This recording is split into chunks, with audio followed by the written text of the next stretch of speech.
정말 말도 안 되는 일이 일어났습니다. 최근 영국 방산을 뒤흔들 충격적인 보고서가 공개되며 전 세계 고위 관계자들이 긴급회의를 소집했다고 합니다. 심지어 미국은 이미 위기 대응에 나선 상태라고 하는데요. 놀라운 건 이 모든 것을 해결하는 데 중요한 역할을 한 나라가 바로 한국이라는 점입니다. 영국 국방부 장관은 이러한 발언까지 했다고 하죠.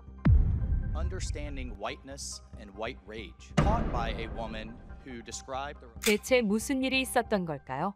안녕하세요. 저는 영국 국방부 장관인 제임스 카터입니다. 오늘은 제 인생은 완전히 뒤바꾼 그날의 일을 들려드리려고 해요. 그날도 저는 평소처럼 국방 보고서를 검토하던 중이었습니다. 창문으로 들어오는 햇빛이 탁자 위의 서류들을 은은하게 비추고 있었죠. 그때였습니다. 리처드 그레이엄이 숨을 헐떡이며 제 사무실로 뛰어들어왔어요. 리처드의 얼굴은 붉게 달아올라 있었습니다. 평소 침착하던 그의 모습은 온데간데였고 눈에는 분노가 가득했죠. 손에는 빨간색 표지에 두툼한 문서를 쥐고 있었습니다. 리처드는 테이블 위에 서류를 내던지듯 놓았어요. 서류가 미끄러지며 제 앞에 멈췄습니다. 저는 그의 갑작스러운 행동에 놀랐지만 침착함을 유지하려 노력했죠. 무슨 일인지 물었지만 리처드의 표정은 더욱 일그러졌습니다. 저는 천천히 서류를 집어들었습니다. 빨간 표지에는 굵은 글씨로 한국 방위산업 성장과 세계시장 영향력 분석이라고 적혀 있었어요.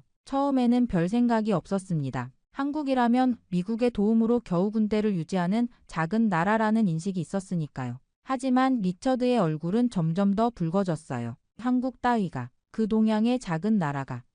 리처드는 경멸이 가득한 목소리로 중얼거렸습니다. 전자제품이나 만들던 나라가 무슨 첨단 무기를 만든다고? 말도 안 되는 소리요. 리처드의 눈에는 한국이란 여전히 가난하고 작은 아시아 국가에 불과했습니다. 그는 한국에 대한 깊은 편견을 가지고 있었죠. 유럽과 중동 국가들까지 영국 대신 한국산 무기를 선택한다는 사실에 그는 치를 떨며 분노하고 있었습니다. 저는 보고서를 페이지별로 넘기며 읽어나갔습니다. 첫 페이지부터 놀라운 내용이 시작됐어요. 명확한 데이터와 그래프가 제 눈앞에 펼쳐졌죠. 한국이 이미 영국을 뛰어넘어 세계 4위 방산 수출국이 되었다는 내용이었습니다. 순간 저 또한 두 눈을 의심할 수밖에 없었습니다. 숫자들이 너무나 명확했거든요. 작년 대비 한국의 방산 수출액은 30% 증가했고 영국은 5% 하락했다는 통계가 눈에 들어왔어요. 페이지를 더 넘기자 더 충격적인 내용이 이어졌습니다. 중동과 유럽의 여러 국가들이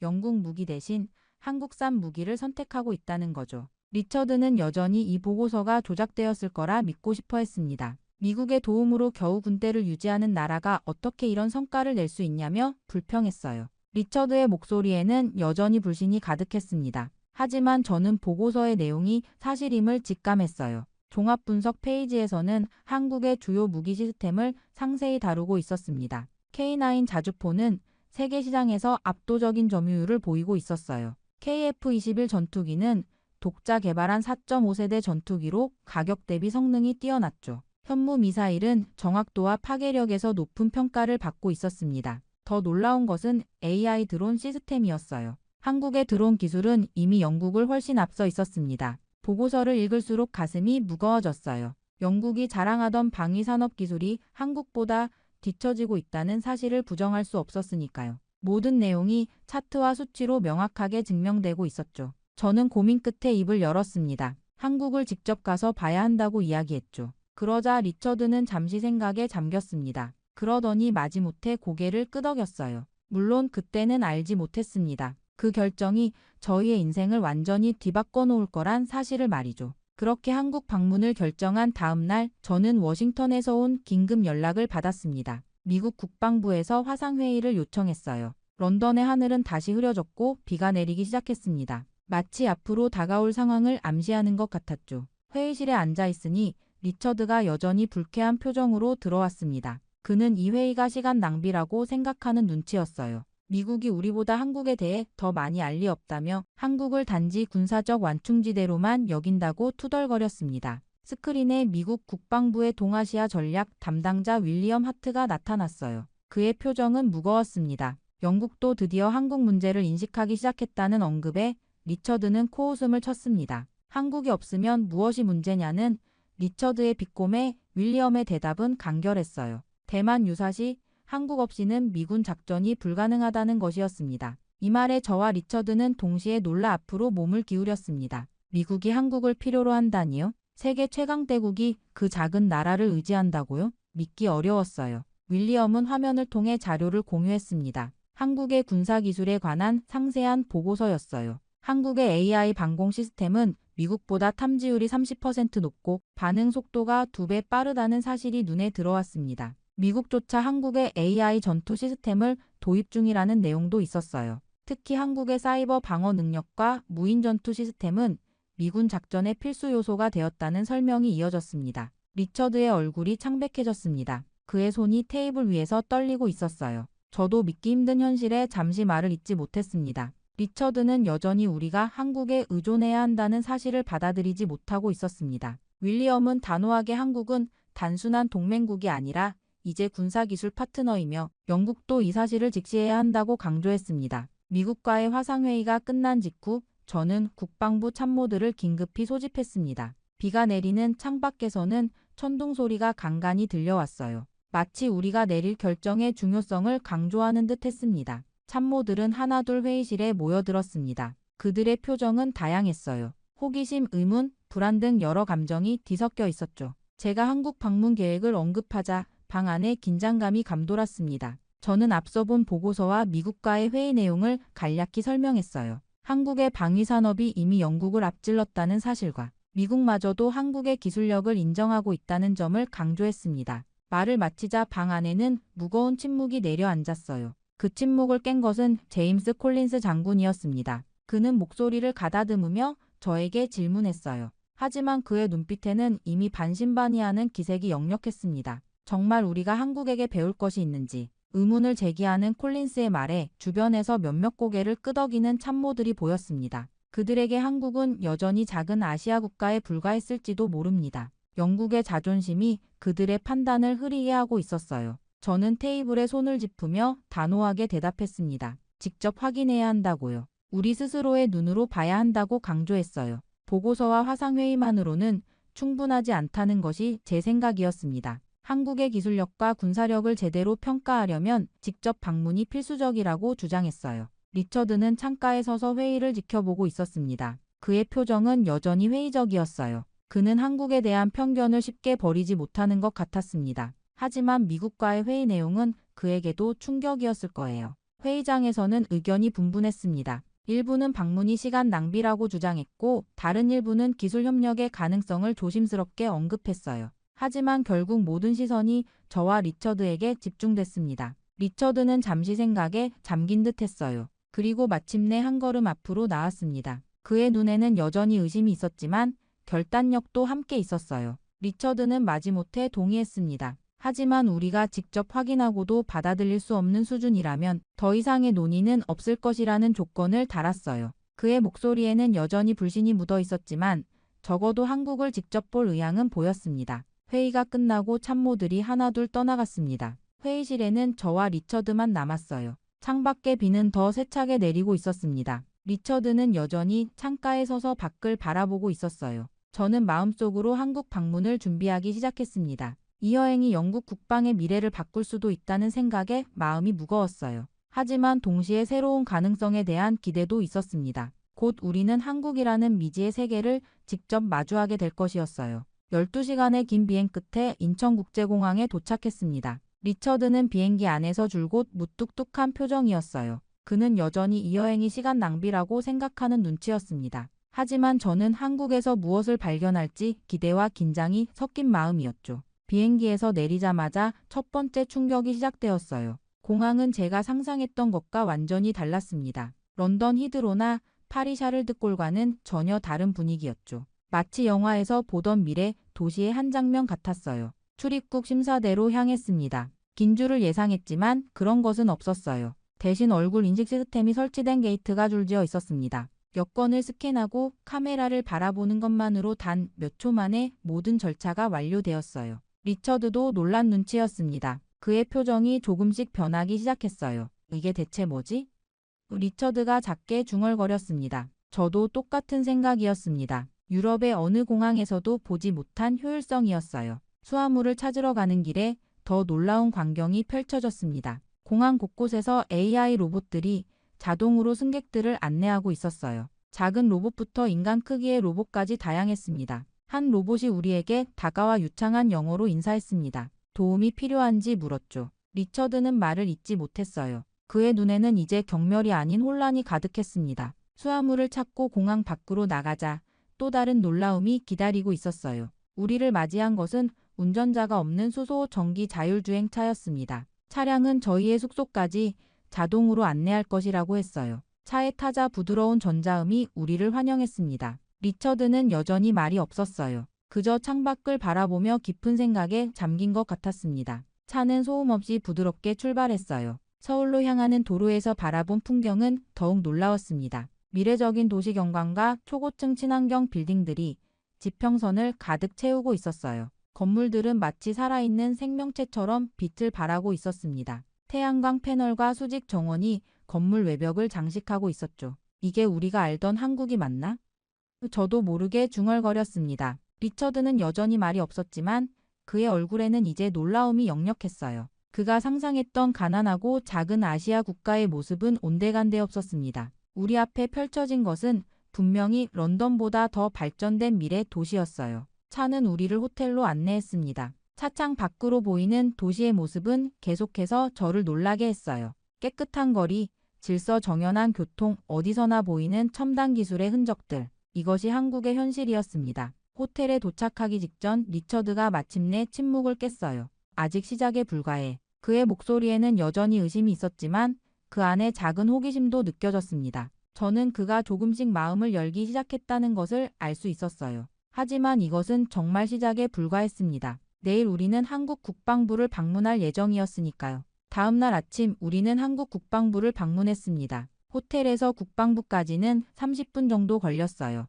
리처드는 어제보다 조금 더 말이 많아졌습니다. 그는 여전히 의심을 품고 있었지만 적어도 호기심은 생긴 듯 했어요. 국방부 건물은 놀라울 정도로 현대적이었습니다. 런던의 국방부가 역사와 전통을 강조하는 건물이라면 서울의 국방부는 미래지향적인 디자인이 돋보였어요. 투명한 유리와 태양 전지판으로 둘러싸인 건물은 마치 우주선 같았습니다. 입구에서 박민수 장군이 우리를 맞이했어요. 그는 50대 중반으로 보이는 카리스마 넘치는 인물이었습니다. 유창한 영어로 우리를 환영했어요. 카터 장관님, 그레이엄 차관님, 한국에 오신 것을 환영합니다. 박 장군은 우리를 회의실로 안내했습니다. 문이 열리자 리처드가 숨을 들이켰어요. 저도 마찬가지였습니다. 회의실에는 테이블이 없었어요. 대신 공중에 떠있는 3D 홀로그램 디스플레이가 방 중앙을 차지하고 있었습니다. 이건 실제 홀로그램인가요?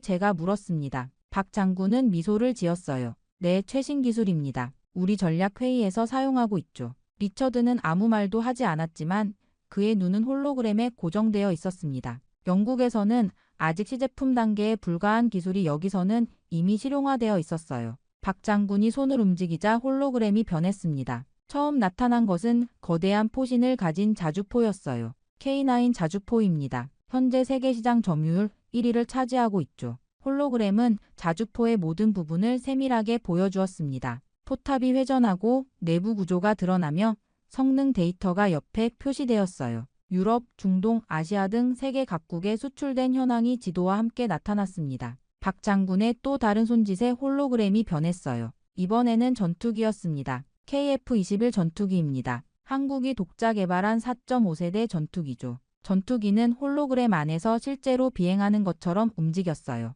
스텔스 성능, 무장 시스템, 항전 장비 등의 상세 정보가 함께 표시되었습니다. 가격 대비 성능이 뛰어나다는 분석 자료도 볼 수 있었어요. 다음은 미사일 시스템이었습니다. 현무 미사일 시리즈입니다. 사거리 800km의 탄도미사일까지 완비하고 있습니다. 미사일이 발사되고 목표물을 정확히 타격하는 시뮬레이션이 홀로그램으로 펼쳐졌어요. 정확도와 파괴력을 보여주는 데이터가 함께 표시되었습니다. 마지막으로 박 장군은 가장 인상적인 시스템을 보여주었어요. AI 군집 드론 시스템입니다. 스스로 판단의 작전을 수행하는 최첨단 드론 전력이죠. 수십 개의 작은 드론들이 홀로그램 속에서 완벽한 대형을 이루며 움직였습니다. 중앙 통제 없이도 서로 소통하며 작전을 수행하는 모습이 인상적이었어요. 리처드는 여전히 말이 없었습니다. 하지만 그의 표정은 완전히 달라져 있었어요. 불신과 경멸은 사라지고 이제 놀라움과 당혹감이 그 자리를 채우고 있었습니다.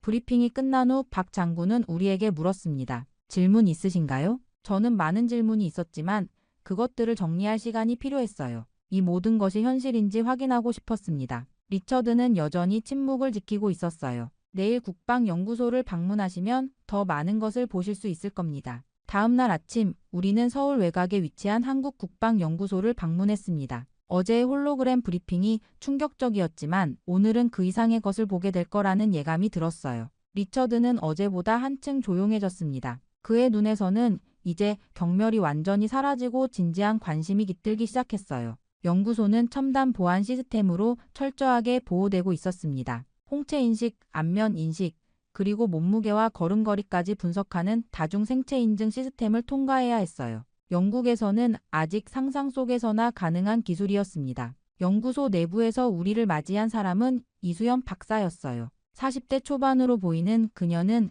MIT에서 로봇공학 박사 학위를 받고 한국으로 돌아와 국방연구소의 핵심 기술팀을 이끌고 있다고 했습니다. 오늘은 여러분께 한국의 미래 군사 기술을 소개해드리겠습니다. 이 박사의 안내로 우리는 거대한 시험장으로 이동했어요. 그곳에서 본 첫 번째 기술은 어제 홀로그램으로 보았던 AI 군집 드론의 실제 모습이었습니다. 이 드론들은 중앙 통제 없이도 완전히 자율적으로 작전을 수행할 수 있습니다. 이 박사의 신호에 따라 수십 개의 작은 드론들이 하늘로 날아올랐어요. 그들은 마치 한 몸처럼 완벽한 조화를 이루며 움직였습니다. 장애물을 만나면 즉시 대형을 바꾸고 목표물을 탐지하면 스스로 작전 계획을 수립했어요. 모든 것이 사람의 개입 없이 이루어졌습니다. 리처드는 입을 다물지 못했어요. 저도 마찬가지였습니다. 영국에서는 아직 단일 드론의 반자율 비행도 완벽하게 구현하지 못했는데 한국은 이미 집단지능을 가진 드론 부대를 운용하고 있었어요. 다음으로 이동한 곳은 로봇 테스트 구역이었습니다.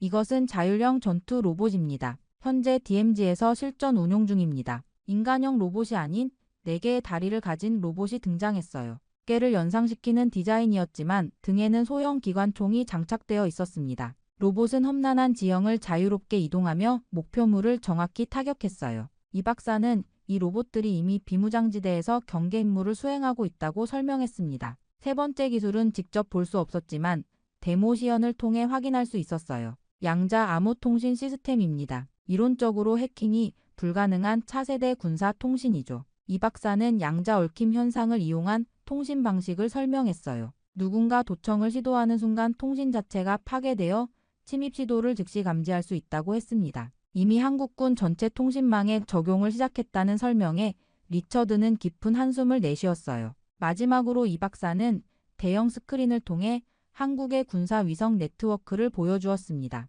현재 지구 궤도에 10개의 군사 위성을 운용 중입니다. 10cm 크기의 물체까지 감지할 수 있는 해상도를 갖추고 있죠. 스크린에는 놀라울 정도로 선명한 지상 이미지가 표시되었어요. 자동차 번호판까지 읽을 수 있을 정도였습니다. 이 박사는 한국이 개발한 AI 이미지 처리 기술로 기존 위성보다 10배 더 선명한 이미지를 얻을 수 있다고 설명했어요. 연구소 방문을 마치고 나오는 길에 리처드와 저는 말을 잃었습니다. 너무나 많은 충격과 정보를 한꺼번에 받아들이기 어려웠어요. 호텔로 돌아가는 차 안에서 리처드가 마침내 입을 열었습니다. 우리는 완전히 잘못 알고 있었어. 한국에서의 경험은 저와 리처드에게 완전한 충격이었습니다. 런던으로 돌아오는 비행기 안에서 우리는 보고서를 준비했어요. 리처드는 완전히 달라진 모습이었습니다. 한국에 대한 그의 편견은 완전히 사라졌고 이제 그는 현실을 직시하고 있었어요. 우리가 경쟁력을 유지하려면 한국과 협력해야 해요. 리처드가 말했습니다. 런던에 도착한 날 저는 곧바로 국방부 고위 관계자들과의 긴급 회의를 소집했습니다. 회의실에는 영국 국방의 핵심 인물들이 모두 모였어요. 그들의 표정은 호기심과 의구심이 뒤섞여 있었습니다. 한국은 어땠나? 보고서가 사실이었나?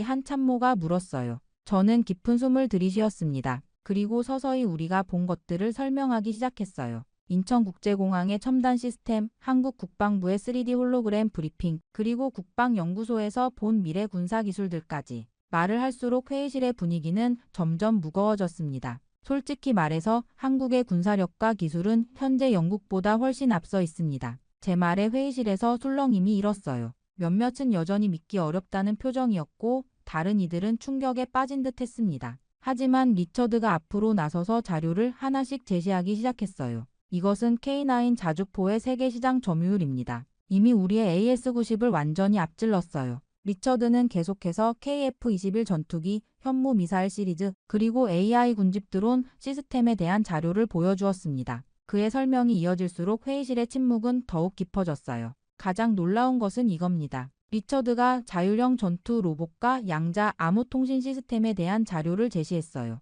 이 기술들은 우리가 아직 연구 단계에 있는 것들인데 한국은 이미 실전 배치를 시작했습니다. 회의실에는 무거운 침묵이 내려앉았습니다. 모두가 현실의 무게를 실감하고 있었어요. 저는 테이블 위에 손을 얹으며 마지막 발언을 준비했습니다. 영국이 한국과 협력하지 않으면 우리는 방산 시장에서 완전히 뒤처질 것입니다. 이미 유럽과 중동 국가들이 영국 대신 한국의 무기 시스템을 선택하고 있어요. 우리의 국방 산업이 생존하려면 한국과의 협력이 필수적입니다. 저의 말이 끝나자 여러 의견이 오갔습니다. 일부는 여전히 영국의 자존심을 내세워 반대했고 다른 이들은 현실적인 협력의 필요성을 주장했어요. 토론은 몇 시간 동안 계속되었습니다. 마침내 모든 의견이 나온 후 저는 결단을 내렸어요. 국방장관으로서의 책임감을 느끼며 자리에서 일어났습니다. 영국은 한국과의 군사협력을 공식 발표합니다. 이것은 우리의 미래를 위한 결정입니다. 이 선언의 회의실은 잠시 정적에 빠졌다가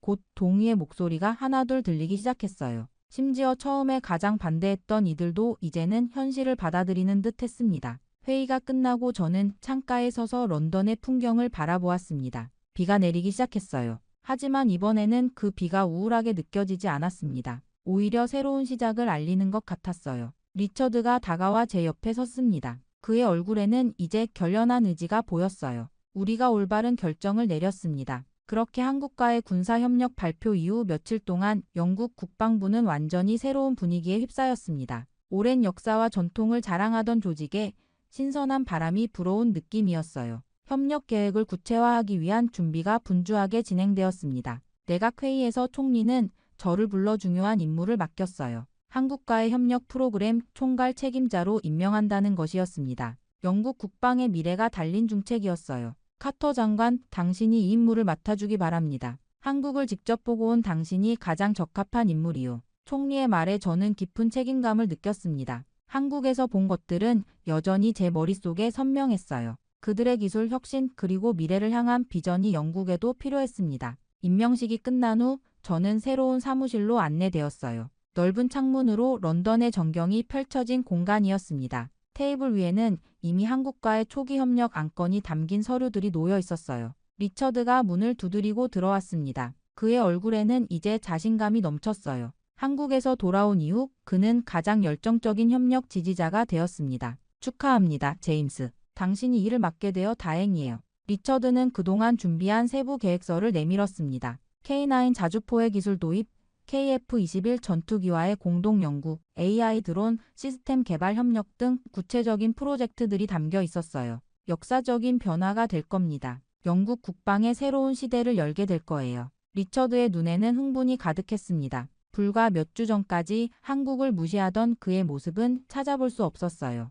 현실을 직시한 그는 이제 변화의 중심에 서 있었습니다. 저는 창가로 다가가 런던의 풍경을 바라보았어요. 빅벤과 국회의사당, 템스강을 가로지르는 다리들, 영국의 오랜 역사와 전통을 상징하는 모습들이었습니다. 하지만 이제 그 역사 속에 새로운 흐름이 시작되고 있었어요. 머릿속에는 한국에서 본 첨단 기술들이 떠올랐습니다. 3D 홀로그램 디스플레이, AI 군집 드론, 자율형 전투 로봇, 양자 암호 통신. 이제 이 기술들이 영국의 미래를 위한 발판이 될 것이었어요. 한국의 박민수 장군과 이수연 박사에게 협력 의사를 전달하는 공식 서한이 이미 발송되었다는 보고를 받았습니다. 곧 한국 대표단이 런던을 방문할 예정이었어요. 영국과 한국의 공동 연구팀이 구성될 것이었고 상호 기술 교류가 본격적으로 시작될 터였습니다. 창밖으로 석양이 내려앉고 있었어요. 런던의 건물들이 저녁 노을에 붉게 물들었습니다. 저는 깊은 숨을 들이마시며 스스로에게 다짐했어요. 이제는 우리가 한국을 배워야 할 때다. 영국의 오랜 자부심과 자존심을 내려놓고 새로운 배움의 길로 나아가야 할 시간이었습니다. 한국과의 협력이 영국의 미래를 결정할 것이라는 확신이 들었어요. 이것은 끝이 아닌 새로운 시작이었습니다. 리처드가 다가와 함께 창밖을 바라보았어요. 그의 눈에도 같은 결의가 보였습니다. 이번 일을 통해 저는 많은 것을 배웠습니다. 제 목소리가 조용하게 울렸어요. 단지 군사기술만이 아니라 선입견을 버리고 겸손하게 배우는 자세의 중요성도 깨달았죠. 한국은 우리에게 값진 교훈을 주었습니다. 리처드도 고개를 끄덕였습니다. 그들의 혁신 정신과 도전 의식에 감사해야겠죠. 우리가 안주하는 동안 그들은 끊임없이 앞으로 나아갔으니까요. 저는 미소를 지었습니다. 한국에 진심으로 감사하게 됐네요. 그들은 우리에게 미래를 보여주었으니까요. 우리는 서로를 바라보며 고개를 끄덕였어요. 내일부터 새로운 도전이 시작될 것이었습니다. 정말 믿을 수 없는 일이 일어났습니다. 赤木俊夫さんの墓前に、お墓参りをされるべきではないかというふうに思います。 최근 유명 반도체 연구원의 폭탄 발언으로 인해 회의장이 아수라장이 되었다고 합니다. 많은 이들이 분노하며 심한 질타를 보냈다고 하죠. 하지만 그가 한 자료를 보여주자마자 모두 경악을 금치 못하고 큰 충격에 빠졌다고 하는데요. 대체 무슨 일이 있었던 걸까요? 안녕하세요. 저는 타케다 유지입니다. 일본 최고의 반도체 기업 니온테크의 수석 연구원이죠. 15년간 이 분야에서 일하며 일본 반도체 기술의 우수성을 증명해 왔습니다. 그만큼 일본 반도체 기술에 큰 자부심을 가지고 있었죠. 그런데 요즘 저를 짜증나게 하는 게 있습니다. 바로 한국이죠. 오늘 아침부터 기분이 좋지가 않더군요. 평소와 다름없이 신문을 보는데 한국에 대한 기사가 줄지어 나열되어 있었습니다. 특히 반도체 부문에서 말이죠. 기사를 보며 저는 콧방귀를 뀌었습니다. 한국이 반도체 강국이라고요? 웃기지도 않습니다. 그들은 우리가 버린 기술 쓰레기를 주어 겨우 따라하는 모방꾼에 불과하니까요. 역사적으로도 오래전부터 그래왔죠. 저희 덕분에 발전을 해놓고는 오히려 저희에게 불만만 품고 감사할 줄도 모르는 나라였잖아요. 게다가 10년 전 도쿄대 시절 한국 교환학생들이 일본 기술 자료를 훔쳐가는 것을 직접 목격한 적도 있었습니다. 저는 그 후로 더욱 한국을 절대 신뢰하지 않았어요. 자신의 힘으로 올라갈 생각을 해야지 남의 것을 뺏고 베끼려고만 하는 그런 파렴치한 나라를 어떻게 인정하겠어요? 지금 삼성과 현대가 세계적 기업이라고 다들 떠들어대지만 솔직히 말하면 도요타의 발끝에도 못 미치는 삼류 기업이에요. 어찌 감히 우리 일본과 겨루겠다는 건지 가소롭습니다. 무슨 실력으로요? 저품질 메모리 반도체나 대량 생산하는 공장 노동자들이 진정한 기술을 이해할 리 없죠. 중국과 다를 게 없는 놈들이에요. 아니, 그들보다 더 심할지도 모르죠. 그에 반해 일본 반도체는 세계 최강이며 영원히 그들은 따라올 수 없어요. 이것이 제 확고한 신념입니다. 15년 동안 연구한 제가 보증하니까요. 물론 그때는 그렇게 생각했었습니다. 그 일이 있기 전까지는 말이죠. 그날도 저는 연구실에서 신입 연구원들을 교육하고 있었습니다. 저는 일본 반도체의 역사가 곧 세계 반도체의 역사라고 신입들에게 강조했어요. 10명의 신입들은 성공한 연구원인 저를 경외의 눈빛으로 바라보고 있었습니다. 저는 그 기대에 부응하기 위해 80년대부터 90년대까지 우리 일본은 반도체 강국이었고 다시 그 영광을 되찾을 날이 머지않았다고 말했어요. 그때였습니다. 앞줄에 앉은 나카무라가 최근에 한국이 반도체 강국이라는 이야기에 대해 질문을 하더군요. 그 순간 제 얼굴에 미소가 번졌어요. 이런 질문은 항상 예상하고 있었으니까요. 저는 고민 없이 한국이 반도체 강국이라는 말은 말도 안 되며 잠시 운이 좋았을 뿐이라고 단호하게 말했습니다. 삼성이 아무리 커봤자 도요타만큼은 아니라는 점도 강조했죠. 일본의 기술력은 절대 따라올 수 없다고 말했어요. 제 말에 신입들이 고개를 끄덕였습니다. 그들의 눈에서 자부심이 느껴졌어요. 일본인으로서의 긍지를 심어주는 모습을 보니 뿌듯하더군요. 그때였어요. 가장 조용하던 모리 연구원이 손을 들었습니다. 그는 항상 말이 없던 친구였어요. 모리는 그렇다면 왜 우리 회사가 한국 반도체 소재를 수입하는지 질문했습니다. 순간 실험실이 침묵에 빠졌어요. 모든 시선이 저에게 쏠렸습니다. 제 가슴이 갑자기 빠르게 뛰기 시작했죠. 이런 질문은 예상하지 못했거든요. 저는 얼버무리며 한국에서 사는 게 비용 효율이 좋을 뿐이며 기술력과는 무관하다고 말했어요. 그런 제 대답이 썩 만족스럽지 않았던지 모리의 눈빛이 의심스러워 보였습니다. 다른 신입들도 서로 눈빛을 교환했어요.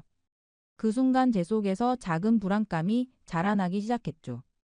저는 서둘러 화제를 돌려 12나노 공정에 대한 실습을 시작했습니다. 하지만 모리의 질문이 제 머릿속에서 맴돌았어요.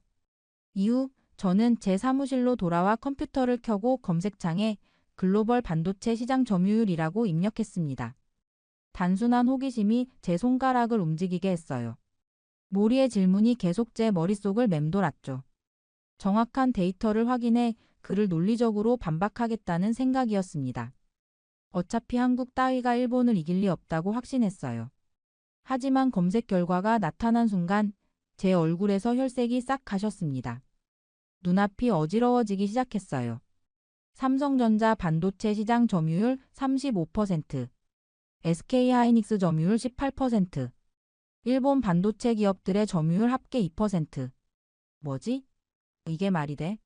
머릿속에서 경고음이 울렸습니다. 손끝이 차갑게 식었어요.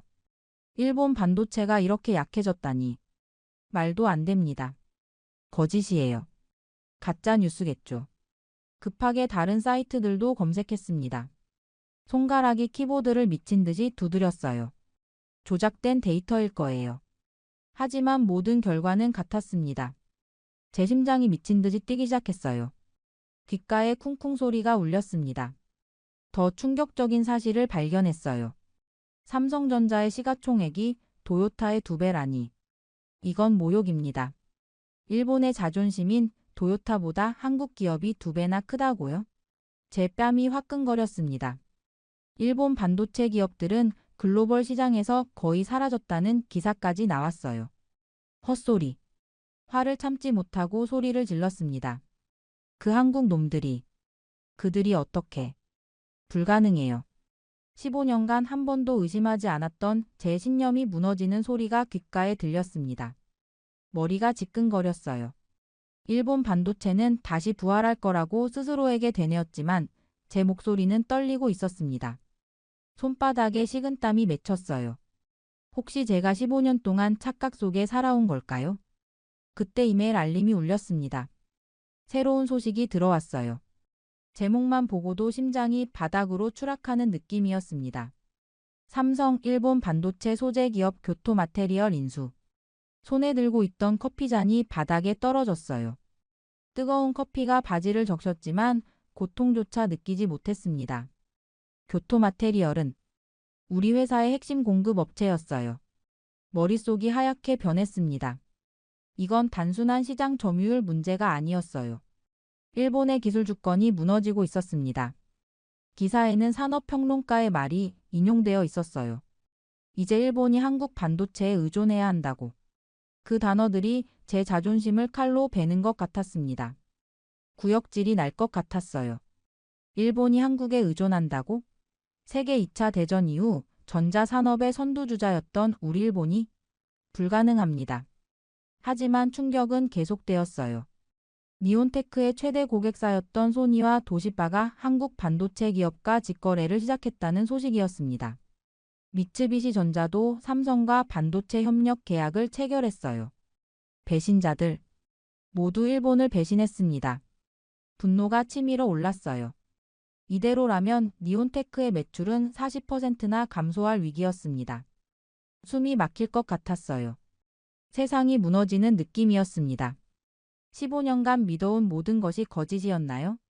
제 삶의 의미가 흔들렸습니다. 그때 사내 전화가 울렸어요. 사장 마츠 히데키의 비서였습니다. 즉시 사장실로 오라는 지시였어요. 제 다리가 후들거렸습니다. 사장실로 향하는 복도가 마치 사형장으로 가는 길처럼 느껴졌어요. 물론 그때는 알지 못했습니다. 곧 제 인생을 뒤흔들 만한 일이 일어날 걸라 사실을 말이죠. 긴장된 상태로 사장실 문을 열자 마츠이 사장이 창가에 서 있었습니다. 그의 얼굴에는 깊은 주름이 패여 있었어요. 이후 그의 입에서 나온 말은 매우 충격적이었죠. 그는 이대로 가면 니온테크는 망한다고 말했습니다. 순간 저는 제 두 귀를 의심했어요. 우리 회사가 망한다고? 일본의 자존심인 니온테크가? 하지만 그 이후에 나온 말은 저를 완전히 얼어붙게 만들었습니다. 제게 당장 한국에 가서 기술 차이를 직접 확인하고 오라고 하더군요. 그는 더 이상 우리가 최고라는 환상을 가질 시간이 없다고 했어요. 환상이라고요? 15년간 제가 믿어온 모든 것이 환상이었다고요? 제 자존심이 산산조각 났습니다. 한국에 가서 그들에게 배우라고요? 차라리 죽는 게 나을 것 같았어요. 하지만 사장의 눈에서 절박함이 보였습니다. 그는 지금 당장 떠나라고 명령했어요. 단칼에 거절하고 싶었지만 회사 상황을 생각하면 그럴 수가 없었습니다. 결국 저는 억지로 고래를 끄덕이고 사무실로 돌아와 여권을 꺼냈죠. 그리고 다음 날 밤 비행기 창문에 이마를 기대고 있자니 복잡한 감정이 밀려왔습니다. 내가 왜 한국 따위에 가야 하는 거지? 이 질문이 계속 머릿속을 맴돌았어요. 비행기가 이륙하는 동안 도쿄의 불빛은 점점 작아졌고 그와 함께 제 자존심도 무너져 내렸습니다. 말씀드렸다시피 한국이 싫었어요. 아니, 혐오했으니까요. 어린 시절부터 우리 아버지는 늘 말씀하셨죠. 유지 한국인들은 우리 기술을 훔쳐간다. 저는 복잡한 머리를 잠재우려 비행기 좌석에 깊숙이 몸을 묻고 눈을 감았습니다. 한국이 반도체 강국이라니 웃기는 소리입니다. 우리는 일본 반도체의 전성기를 이끈 연구진입니다. 80년대에 우리가 세계를 지배했던 그 영광의 역사를 어떻게 잊을 수 있겠어요? 그때였습니다. 옆자리 일본인 사업가가 말을 걸어왔어요. 한국 출장인가요? 마지못해 고개를 끄덕였습니다. 그는 밝게 웃으며 말했어요. 저는 한 달에 2번씩 서울에 갑니다. 삼성과 거래하죠. 정말 대단한 회사예요. 속이 부글부글 끓었습니다. 일본인이 한국 기업을 칭찬하다니요. 배신자 같았어요. 하지만 그의 표정은 진지했습니다. 처음에는 저도 반신반의했어요. 하지만 그들의 기술력은 정말 놀랍습니다. 우리가 배울 점이 많아요. 저는 그저 말없이 고개를 돌렸습니다. 창밖은 어둠뿐이었어요. 마치 제 미래처럼요. 일본의 자존심이 이렇게 무너지는 것을 보는 게 고통스러웠습니다. 기내 엔터테인먼트 시스템을 켰어요. 스크린에는 최신 삼성 로고가 있었습니다. 아이러니했죠. 일본 항공사인데 한국 기업의 시스템을 사용하다니요. 이건 어디에도 피할 수 없는 현실이었습니다. 거짓말이야. 파일을 덮으며 중얼거렸습니다. 하지만 제 목소리에는 확신이 없었어요. 저는 깊게 심호흡을 했습니다. 가슴속의 자존심이 아직도 저항했지만 이성은 이미 현실을 받아들이고 있었어요. 이번 출장의 목적을 다시 생각했습니다. 한국의 기술력을 직접 확인하고 니온테크를 살릴 방법을 찾는 것이었죠. 그렇게 3시간의 비행 끝에 기장이 착륙 안내 방송을 했습니다. 창밖으로 서서히 인천의 불빛이 보이기 시작했어요. 생각보다 밝고 현대적이었습니다. 제 선입견과는 달랐죠. 잠시 후 인천국제공항에 도착하겠습니다. 가슴이 조여왔어요. 한국 땅을 밟는다는 것이 아직도 믿기지 않았습니다. 하지만 이미 돌이킬 수 없는 강을 건너고 있었어요. 마침내 비행기가 인천공항 활주로에 착륙했습니다. 창밖으로 보이는 공항의 모습은 제가 상상했던 것과 달랐어요. 너무 현대적이었죠. 하지만 여전히 저는 의심했습니다. 외국인들에게 보여주기 위한 전시장일 뿐이라고요. 활주로를 빠져나와 게이트로 향하는 동안 제 마음은 여전히 거부감으로 가득 찼습니다. 이제 곧 한국 땅을 밟게 될 생각에 속이 불편했어요. 그래도 전 이미 결론을 내렸습니다. 겉모습은 화려할지 몰라도 기술력은 일본만 못할 것입니다. 비행기에서 내려 터미널로 들어서는 순간 첫 충격이 밀려왔어요. 여기가 진짜 한국인가 의심스러웠습니다. 공항은 마치 미래에서 온 것 같았어요. 일본 나리타 공항보다 훨씬 넓고 쾌적했죠. 그리고 무엇보다 모든 것이 자동화되어 있었습니다. 입국 심사는 생체인식으로 순식간에 끝났어요. 제 여권을 스캔하는 속도가 일본보다 2배는 빨랐습니다. 이건 우연이겠지 하며 자기 위안을 하며 공항을 빠져나왔어요. 하지만 공항 로비에서 무료로 제공되는 와이파이에 접속했을 때 2번째 충격이 왔습니다. 오지 인터넷 속도가 일본보다 10배나 빨랐어요. 대용량 파일이 몇 초 만에 다운로드 됐습니다. 이게 말이 되는지 의문이 들었어요. 머릿속이 혼란스러웠습니다. 택시를 타고 호텔로 가는 길, 창밖으로 보이는 서울의 모습은 또 다른 충격이었어요. 초고층 빌딩들, 첨단 디지털 광고판, 그리고 거리 곳곳에 보이는 스마트 기기들. 도쿄보다 더 미래지향적으로 느껴졌죠. 택시기사는 친절했습니다. 그가 한국어로 말했지만 스마트폰 앱이 실시간으로 일본어로 번역해 주었어요. 기사가 일본에서 왔는지 물었고 저는 반도체 회사에 근무한다고 짧게 답했습니다. 그는 제가 삼성이나 SK 하이닉스를 방문하는지 추측했어요. 그의 말에 별로 대답하고 싶지 않았습니다. 기사는 계속 한국 반도체가 세계 최고라며 주식 덕분에 택시를 현금으로 샀다고 자랑했어요. 마지못해 미소를 지었지만 속으로는 불편했습니다. 그의 자부심이 제 자존심을 건드렸어요. 호텔에 도착해서야 그의 수다에서 벗어날 수 있었습니다. 다음 날 아침 삼성 반도체 공장을 방문했어요. 멀리서 봤을 때부터 압도적이었습니다. 마치 미래 도시를 보는 것 같았어요. 일본 어느 공장보다 규모가 컸고 첨단 설비들로 가득했습니다. 안내원이 공장을 소개했어요. 그녀의 설명을 들으며 제 얼굴이 점점 굳어졌습니다. 클린룸은 일본 표준보다 훨씬 엄격했고 자동화 시스템은 우리보다 3세대 이상 앞서 있었어요. 이게 정말 한국인지 의심스러웠습니다. 중얼거렸지만 누구도 듣지 못했어요. 제 목소리가 너무 작았으니까요. 특히 UV 장비를 보는 순간 제 세계관이 완전히 흔들렸습니다. 일본에서는 아직 상용화하지 못한 기술이었어요. 우리 일본보다 훨씬 앞서 있다는 사실이 충격적이었습니다. 인정하기 싫었지만 사실이었어요. 제가 15년 동안 믿어온 것들이 모두 거짓이었습니다. 일본이 한국보다 기술적으로 우월하다는 생각이요. 현실은 정반대였어요. 점심시간 공장 구내식당에서 밥을 먹으며 제 손이 떨리는 것을 느꼈습니다. 충격이 너무 컸어요. 믿을 수 없었습니다. 15년 동안 한국을 무시해온 제가 틀렸다는 것을요. 공장 구내식당에서 간단히 점심을 마친 후 본격적인 공장 견학이 이어졌습니다. 사장님이 저를 한국으로 보낸 진짜 이유가 여기에 있었을 거예요. 이제부터 제가 보게 될 것들은 더 충격적이었습니다. 안내원은 먼저 삼성 반도체 클린룸으로 저를 안내했어요.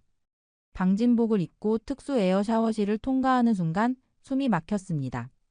일본의 클린룸과는 차원이 달랐어요. 먼지 입자 관리 수준이 일본보다 5세대나 앞서 있었습니다. 여기는 10나노급 이하의 반도체를 생산하는 구역입니다. 안내원의 설명을 들으며 제 심장이 빠르게 뛰었어요. 10나노급이라니. 우리 니온테크는 아직 14나노에서 고전하고 있었습니다. 그것도 수율이 겨우 70% 수준이었죠. 하지만 여기 삼성의 수율은 95%가 넘었어요. 특히 EUV 공정 라인을 보는 순간 제 몸에서 힘이 빠졌습니다. 일본은 아직 이 기술을 상용화하지 못했어요. 연구 단계에 머물러 있었죠. 하지만 삼성은 이미 수년째 양산하고 있었습니다. EUV 장비는 네덜란드 ASML사에서 독점 공급하는데 전 세계에 몇 대 없는 장비입니다. 저희 삼성은 가장 많은 수량을 확보했죠. 안내원의 말이 마치 멀리서 들리는 것 같았어요. 제 귀를 의심했습니다. 일본 기업들은 이 장비 한 대 구매하는데도 어려움을 겪고 있었는데 삼성은 이미 수십 대를 운용 중이라니요. 오후에는 SK 하이닉스도 방문했습니다. 이곳에서의 충격은 더 컸어요. SK 하이닉스의 AI 반도체 개발 현황이 믿기지 않았습니다. 그들은 미국의 엔비디아와 긴밀히 협력하고 있었어요. 저희는 엔비디아와 공동으로 차세대 AI 반도체를 개발 중입니다. 세계 최초로 3나노 공정을 적용한 AI 칩이 될 거예요. 현장 연구원의 자부심 넘치는 설명을 들으며 제 마음은 무너져 내렸습니다. 일본은 이런 글로벌 협력에서 완전히 소외되어 있었어요. 이제 일본 반도체는 끝났다는 생각이 머릿속을 지배했습니다. 회의실에서 브리핑을 받는 동안 한 장의 슬라이드가 제 시선을 사로잡았어요. 전 세계 첨단 전자제품에서 한국 반도체의 점유율을 보여주는 차트였습니다. 스마트폰, 서버, 자동차, 전자장치. 모든 분야에서 한국이 지배적이었어요. 한국 없으면 일본 경제도 멈춘다는 슬라이드의 제목이 눈에 들어왔습니다. 일본의 가전제품, 자동차, 로봇 산업 모두가 한국 반도체에 의존하고 있었어요. 제 얼굴이 창백해졌습니다. 손에 든 펜을 떨어뜨릴 정도로 충격이 컸어요. 타케다 씨 괜찮으세요? 옆자리의 일본계 직원이 걱정스럽게 물었습니다. 그는 20년 전 삼성으로 이직한 일본인이었어요. 한때 우리 회사의 선배였던 사람이었죠. 네, 괜찮습니다. 거짓말이었어요. 전혀 괜찮지 않았습니다. 오랜 시간 믿어온 세계관이 무너지는 느낌이었어요. 과거 우리는 한국을 가르치는 입장이었습니다. 하지만 이제는 정반대였어요. 우리가 한국에게 배워야 했습니다. 그날 밤 저는 호텔방에 앉아 노트북 앞에서 오랫동안 생각에 잠겼습니다. 손가락은 키보드 위에 얹어져 있었지만 타이핑을 시작할 수 없었어요. 보고서에 무슨 내용을 담아야 할까요? 어떻게 이 현실을 솔직하게 사장님께 전달할 수 있을까요? 무엇보다 일본은 왜 이렇게 뒤처지게 되었는지 이해해야 했습니다. 창밖으로 보이는 서울의 밤 풍경을 바라보며 깊은 숨을 내쉬었어요. 그리고 제목을 타이핑했습니다. 일본은 왜 망했고 한국은 왜 떴는가? 먼저 일본의 문제점을 정리했습니다. 종신 고용 시스템부터 시작했어요. 한때 일본의 자랑이었던 이 제도가 이제는 기업의 발목을 잡고 있었습니다. 능력과 상관없이 나이와 연차로 평가받는 연공서열 문화도 문제였어요. 그리고 무엇보다 큰 문제는 변화를 거부하는 보수적인 기업 문화였습니다. 우리는 과거의 성공에 취해 변화를 거부했다. 키보드를 두드리며 쓴웃음이 났어요. 지금까지 제가 반도체 업계에서 해온 일들이 떠올랐습니다. 새로운 기술 도입을 주저했던 순간들, 외국 기술에 대한 불신, 그리고 자만심. 모두 일본 반도체 산업의 몰락에 기여했던 요소들이었어요. 그 옆에 한국의 성공 요인을 적었습니다. 끊임없는 도전 정신이 가장 먼저 떠올랐어요. 삼성과 SK 하이닉스는 실패를 두려워하지 않았습니다. 실패해도 다시 일어나 도전했죠. 초격차 기술에 대한 집착적인 투자도 놀라웠어요. 매출의 30% 이상을 연구개발에 투자한다니 일본 기업들로서는 상상할 수 없는 수준이었습니다. 가장 인상적인 것은 한국 기업들의 글로벌 도약이었어요. 그들은 처음부터 세계 시장을 겨냥했습니다. 미국, 유럽, 중국. 어디든 기회가 있는 곳이라면 주저없이 뛰어들었죠. 일본 기업들이 내수 시장에 안주하는 동안 한국 기업들은 세계를 무대로 성장했습니다. 특히 2019년 일본의 반도체 소재 수출 규제가 가져온 결과는 가장 아이러니했어요. 당시 우리 일본은 한국을 압박하려 했지만 결과적으로 한국의 반도체 소재 자립을 앞당기는 계기가 되었습니다. 한국은 위기를 기회로 바꾸었어요. 불과 3년 만에 핵심 소재들을 자체 개발하거나 대체 공급망을 구축했습니다. 위기가 기회였다. 이제 상황은 완전히 역전되었어요. 일본 기업들이 한국 반도체 없으면 제품 생산도 못하는 지경에 이르렀습니다. 일본의 자랑이던 가전제품들, 카메라, 게임기, 자동차, 전자장치 모두 한국산 반도체에 의존하고 있었어요. 이 현실을 받아들이기 힘들었지만 사실이었습니다. 타이핑을 마치고 문서를 다시 읽어보았어요. 쓰라린 진실이 담긴 보고서였습니다. 마지막 문장을 타이핑했습니다. 우리가 한국을 무시하는 동안 한국은 우리를 뛰어넘었다. 창가로 다가가 서울의 밤 풍경을 바라봤어요. 강남의 고층 빌딩들이 빛나고 있었습니다. 그 빛은 이제 도쿄보다 더 밝게 느껴졌어요. 제 마음은 복잡했습니다. 자존심은 상처받았지만 동시에 배울 점이 많다는 것을 인정해야 했어요. 호텔방 전화기가 울렸습니다. 니온테크 한국지사의 직원이었어요. 내일 SK 하이닉스 연구소를 방문할 예정이라고 했습니다. 그곳에서 더 많은 것을 보게 될 것이라고요. 다음 날 아침 SK 하이닉스 연구소를 방문했습니다. 미래기술연구센터의 책임자가 직접 안내를 맡았어요. 그의 첫말이 제 귀에 꽂혔습니다. 2030년까지 삼성과 SK 하이닉스의 세계 반도체 시장 점유율은 50%를 넘어설 것으로 전망됩니다. 순간 숨이 막혔어요. 50%라니.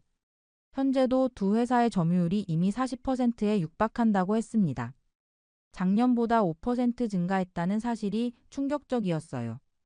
연구소 내부를 돌아보는 동안 AI 반도체 개발 구역이 제 시선을 사로잡았습니다. 인공지능용 반도체 시장은 매년 40% 이상 성장하고 있었어요. 한국은 2025년까지 엔비디아를 추월하는 것이 목표라고 했습니다. 자율주행 기술을 위한 반도체 개발 현황도 충격적이었어요. 삼성과 SK하이닉스는 이미 테슬라, BMW와 긴밀히 협력하고 있었습니다. 2027년까지 완전 자율주행을 위한 핵심 반도체를 독점 공급하는 계약을 체결했다고 했어요. 가장 놀라운 것은 양자 컴퓨터 분야였습니다. 일본이 완전히 손을 놓은 이 분야에서 한국은 상당한 성과를 거두고 있었어요. 삼성은 IBM과 공동으로 차세대 양자 컴퓨팅 칩을 개발 중이었습니다. 미래 전망 브리핑 자료를 받아들고 충격에 빠졌어요. 일본의 반도체 기업들은 2030년에는 글로벌 시장에서 1% 미만의 점유율만 가질 것으로 예상되었습니다. 거의 사라지는 수준이었어요. 점심시간 한국 연구원들과 대화할 기회가 있었습니다. 그들은 놀랍게도 일본에 대한 존경을 표현했어요. 과거 일본의 반도체 기술이 얼마나 대단했는지 알고 있었습니다. 호텔로 돌아오는 길 깊은 생각에 잠겼어요. 우리 일본이 다시 살아남으려면 한국에게 배워야 했습니다. 그들의 도전 정신, 미래를 예측하는 능력, 과감한 투자 결정. 모든 것을 배워야 했어요. 사장님께 보낼 최종 보고서를 작성하며 마지막 문장을 적었습니다.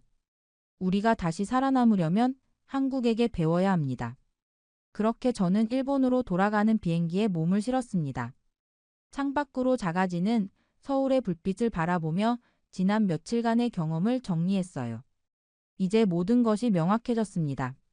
한국 반도체 없으면 일본도 망한다는 사실이요. 보고서 초안을 다시 펼쳐보았습니다. 제가 확인한 냉혹한 현실이 그대로 담겨 있었어요.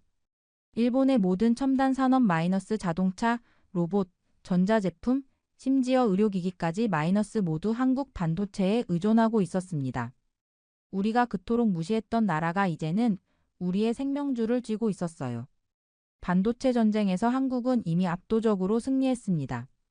우리가 자만심에 빠져 있는 동안 그들은 끊임없이 혁신하고 발전했어요. 삼성과 SK하이닉스는 이제 세계 시장을 양분하고 있었습니다. 일본 기업들은 변방에서 겨우 명맥만 유지하고 있었어요. 가장 아픈 현실은 일본 최고의 반도체 전문가인 제가 직접 확인하고 인정할 수밖에 없었던 한국 반도체의 초격차였습니다. 5세대 이상 앞선 기술, 10배 이상의 투자 규모 글로벌 협력 네트워크. 모든 면에서 우리는 뒤처져 있었어요. 도쿄 하늘이 가까워졌습니다. 이제 사장님과 동료들에게 이 현실을 전해야 했어요. 아마 많은 사람들이 받아들이기 힘들어할 겁니다. 저 역시 처음에는 그랬으니까요. 하지만 이제는 분명했습니다. 일본이 한국을 배우는 시대가 되었어요. 착륙을 준비하며 최종 보고서의 마지막 문장을 적었습니다. 우리가 한국을 따라잡으려면 지금 당장 변해야 합니다. 창밖을 바라보며 지난 일주일을 돌이켜봤어요. 한국에 발을 디딘 순간부터 제 인생은 달라졌습니다. 15년간 쌓아온 편견이 하루하루 무너져 내렸어요. 그 과정은 고통스러웠지만 지금은 오히려 감사함이 느껴집니다. 한국이 제게 더 넓은 세상을 보여주었으니까요. 한국 고마워요. 당신 덕분에 제 눈이 열렸습니다. 비행기가 나리타 공항에 착륙했어요. 한때는 세계 최고였던 일본의 땅을 밟으며 이상하게도 희망이 느껴졌습니다. 어쩌면 이번 충격이 우리 일본을 다시 일깨울 기회가 될지도 몰라요.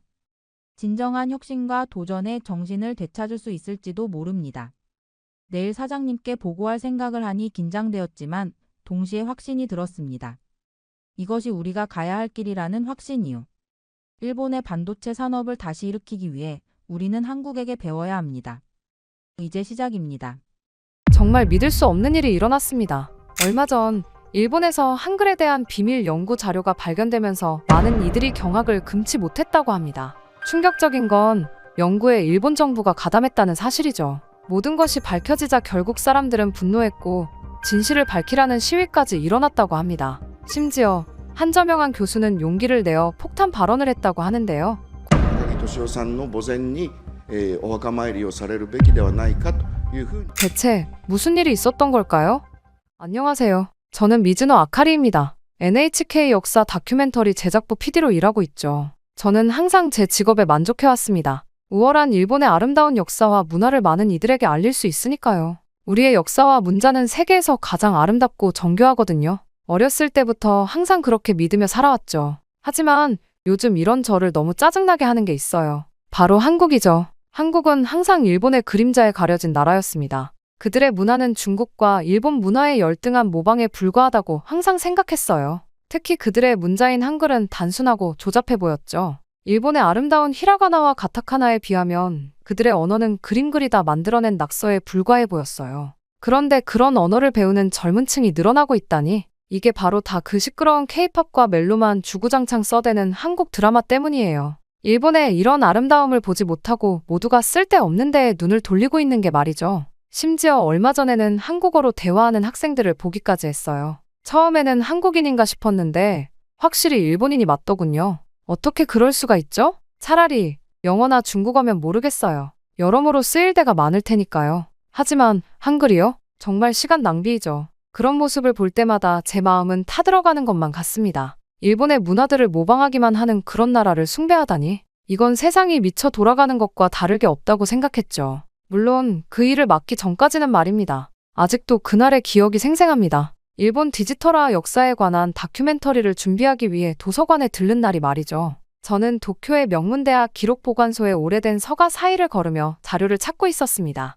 도서관 특유의 정적 속에서 저는 집중해서 자료를 검토하고 있었습니다. 이시다 교수의 안내로 30년간 접근이 제한되었던 특별 보관실에 들어갔습니다. 먼지 냄새가 코를 찔렀어요. 대부분 컴퓨터 기술 발전과 일본어 디지털화에 관한 문서들이었습니다. 일본의 기술적 우수성을 확인하는 자료들이 가득했죠. 그때였습니다. 가장 구석진 서가 아래쪽에 놓인 낡은 나무 상자가 눈에 들어왔어요. 다른 상자들과는 달리 공식 분류 번호가 없었고 희미한 빨간색 도장이 찍혀 있었어요. 접근 제한, 문화청 직접 관할이라는 글자가 보였습니다. 문화청이라니. 순간 제 심장이 빨라졌어요. 제 외할아버지께서도 문화청 고위 관료로 오랫동안 일하셨거든요. 일본 전통 문화를 지키시며 한국과 같은 열등한 문화권에 대해 항상 경계하셨던 분이었습니다. 아시아에서 유일하게 독창적인 문화를 가진 나라는 일본뿐이다 라고 자주 말씀하셨죠. 저는 그 가르침을 마음 깊이 새기며 자랐습니다. 저는 조심스럽게 상자의 뚜껑을 열었어요.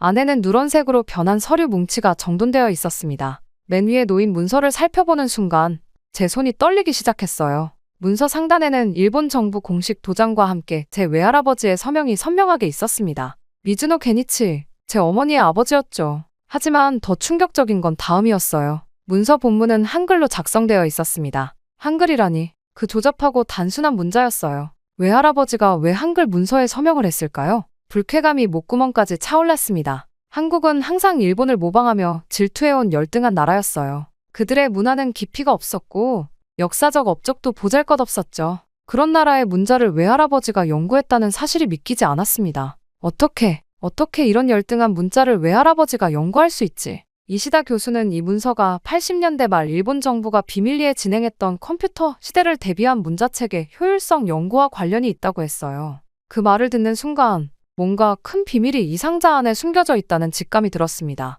저는 모든 문서들을 복사해 가방에 넣었어요. 가슴속에는 불안과 혼란이 뒤섞였습니다. 외할아버지의 서명이 있는 한글 문서라니. 이게 무슨 의미인지, 그리고 왜 30년 동안이나 접근이 금지되었는지 알아내야만 했어요. 그리고 무엇보다 저는 한국이란 나라와 그들의 문자에 대한 진실이 무엇인지 확인하고 싶었습니다. 집으로 돌아온 저는 바로 한글 번역 작업에 착수했습니다. 다행히 인터넷에서 한글 번역 프로그램을 찾을 수 있었어요. 손떨림을 감출 수 없었죠. 평소라면 한국어를 번역할 이유조차 없었을 겁니다. 하지만 외할아버지의 서명이 담긴 이 문서는 무언가 중요한 내용을 담고 있을 테니까요. 번역 프로그램이 작동하기 시작했습니다. 문서의 내용이 하나둘씩 일본어로 변환되었어요. 첫 페이지를 읽자마자 저는 의자에서 일어날 수 없을 정도로 충격을 받았습니다. 디지털 시대 문자책의 효율성 비교 연구, 최종 보고서. 이 문서는 1987년 일본 정부가 비밀리에 진행한 연구였어요. 컴퓨터 시대가 본격화되면서 다양한 문자체계가 디지털 환경에서 어떤 효율성을 가지는지 분석한 내용이었습니다. 영어, 일본어, 중국어, 그리고 한글까지 비교 연구했더군요. 심장이 빠르게 뛰었습니다. 눈앞에 펼쳐진 연구 결과표를 보며 숨이 막혔어요. 디지털 처리 속도, 저장 공간 효율성, 인공지능 학습 용이성 등 모든 지표에서 한글이 일본어를 포함한 다른 문자체계보다 압도적으로 우수했습니다. 이럴 수가. 말도 안 돼. 연구 결과에 따르면 한글은 디지털 환경에서 일본어보다 최소 3배 이상 효율적이었어요. 컴퓨터 프로그래밍과 인공지능 개발에 있어서도 한글의 논리적 구조가 압도적 우위를 보였다고 합니다. 그런 열등한 나라의 문자가 어떻게 우리 일본어보다 뛰어날 수 있죠? 이건 분명 실수가 있었을 거예요. 제 눈을 의심했습니다. 하지만 다음 페이지는 더 큰 충격이었어요. 외할아버지가 작성한 것으로 보이는 내부 메모였습니다. 한글의 디지털 우수성이 명백하게 입증되었음에도 불구하고 이 사실을 공개할 경우 한일 관계에 미칠 영향과 국가적 자존심 문제를 고려하여 본 연구 자료의 기밀 유지를 결정함. 모든 관련 자료는 폐기하고 연구에 참여한 인원들에게 평생 비밀 유지를 요구함. 믿을 수 없었습니다.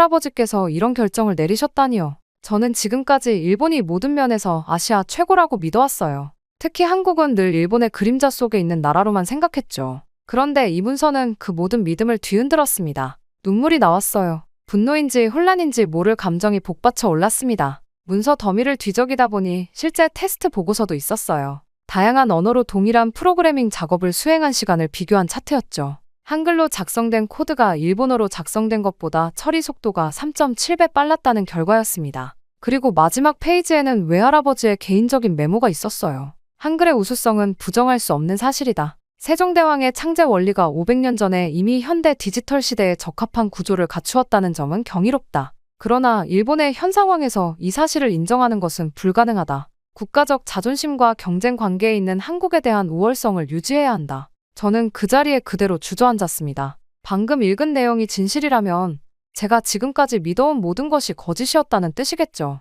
일본 정부가 한글의 우수성을 알고도 30년 넘게 숨겨왔다니요. 그것도 국가적 자존심과 한국에 대한 경쟁심 때문에 머리가 복잡했습니다. 이 사실을 어떻게 받아들여야 할지 혼란스러웠어요. 하지만 한 가지는 분명했죠. 이 문서들이 담고 있는 진실은 저 혼자만의 것이 아니었습니다. 30년 전 이 프로젝트에 참여했던 사람들이 아직 살아있을 거예요. 그들을 찾아가 진실을 확인해야 했습니다. 진실을 확인하기 위해 제가 가장 먼저 찾아간 곳은 어머니의 집이었습니다. 어머니는 외할아버지에 대해 가장 많이 알고 계실 테니까요. 게다가 이런 충격적인 사실을 혼자 감당하기에는 너무 무거웠어요. 어머니의 집은 도쿄 교외의 조용한 주택가에 있었습니다. 항상 깔끔하게 정돈된 일본식 정원이 눈에 들어왔어요. 문을 두드리자 어머니가 반갑게 맞아주셨죠. 어머니는 제 갑작스러운 방문에 놀라는 표정을 지으셨습니다. 저는 가방에서 문서 복사본을 꺼냈어요. 손이 떨렸습니다. 어떻게 설명해야 할지 막막했지만 진실은 말해야 했어요. 어머니께 도쿄대 기록보관소에서 외할아버지 관련 문서를 발견했다고 말씀드렸습니다. 어머니의 표정이 잠시 굳었어요. 아마 무언가 예감하셨던 것 같았습니다. 저는 발견한 문서와 그 내용에 대해 설명했어요. 한글의 디지털 우수성, 일본 정부의 은폐 결정, 그리고 외할아버지의 역할까지. 설명을 마치자 어머니의 얼굴이 창백해졌습니다. 잠시 침묵이 흘렀어요. 그리고 갑자기 어머니가 소리치셨죠. 외할아버지는 절대 그런 실수를 하지 않았을 거라고. 어머니의 목소리에는 분노와 두려움이 섞여 있었습니다. 어머니는 문서를 거칠게 잡아채셨어요. 이건 조작된 것이라고. 내가 모르는 게 있구나. 아버지는 일본 문화의 순수성을 지키기 위해 평생을 바치신 분이야. 아버지가 한국의 무언가가 일본보다 우수하다고 인정했을 리 없어. 차를 마시며 대화를 이어갔지만 어머니의 완강한 태도는 변하지 않았어요. 오히려 제가 이런 문서를 들고 왔다는 사실에 실망하신 듯 했습니다. 이런 문서로 아버지의 명예를 훼손하지 마. 가문의 명예도 생각해야지. 가족의 명예. 그 말이 가슴에 와닿았습니다. 저는 미즈노 가문의 일원으로서 자부심을 가지고 살아왔어요. 외할아버지는 우리 가문의 자랑이었고 일본 문화 보존에 기여한 위대한 인물이었죠. 그런데 이 문서는 그 모든 이미지를 무너뜨릴 수 있었습니다. 집으로 돌아오는 길, 머릿속은 혼란스러웠어요. 한편으로는 객관적 증거가 눈앞에 있는데 어머니가 부정하는 것이 이해되지 않았습니다. 다른 한편으로는 가족의 명예와 자부심을 지키고 싶은 마음도 컸죠. 그날 밤 잠을 이루지 못했어요. 평생 제가 믿어왔던 일본의 우월성이 거짓일 수 있다는 사실과 외할아버지가 그 은폐에 관여했다는 사실 사이에서 갈등했습니다. 일본인으로서의 자부심과 진실을 추구하는 저널리스트로서의 소명 사이에서 괴로웠어요. 창밖을 바라보며 생각했습니다. 진실이 무엇이든 저는 그것을 마주해야 했어요. 설령 그것이 불편한 진실이라 할지라도 그것이 외할아버지가 정말로 원하셨을 일이라고 믿고 싶었습니다. 다음 날 아침 결심했어요. 더 많은 증거를 찾아야 했습니다. 이 비밀 프로젝트에 참여했던 다른 사람들을 찾아내야 했죠. 그들만이 진실을 말해줄 수 있을 테니까요. 문서에 적힌 이름들을 하나하나 조사했습니다. 대부분은 이미 고인이 되었거나 연락이 닿지 않았어요. 마지막 희망은 프로젝트 총괄 책임자였던 다카하시 쇼타로 교수였습니다. 은퇴 후 교토 근교의 조용한 마을에서 살고 있다는 정보를 얻었어요. 교토행 신칸센 안에서 창밖을 바라보며 생각에 잠겼습니다. 진실을 알게 된다면 제 인생이 어떻게 바뀔까요? 평생 믿어온 일본의 우월성이 무너진다면 제 정체성은 어떻게 될까요? 하지만 이제 돌아갈 수 없었어요. 교토에 도착해 렌터카를 빌려 산속 마을로 향했습니다. 다카하시 교수의 집은 대나무 숲으로 둘러싸인 전통 일본 가옥이었어요. 문을 두드리자 나이든 남성이 나왔습니다. 흰 머리에 깊은 주름이 있었지만 눈빛은 여전히 날카로웠죠. 다카하시 교수는 제 방문 목적을 듣자 잠시 침묵했습니다. 그의 표정에서 놀라움과 경계심, 그리고 이상하게도 안도감이 느껴졌어요. 저를 집 안으로 초대한 교수는 아무 말 없이 찻잔을 내왔습니다. 게니치 미즈노의 손녀딸이라는 말에 다카하시 교수의 태도가 완전히 바뀌었어요.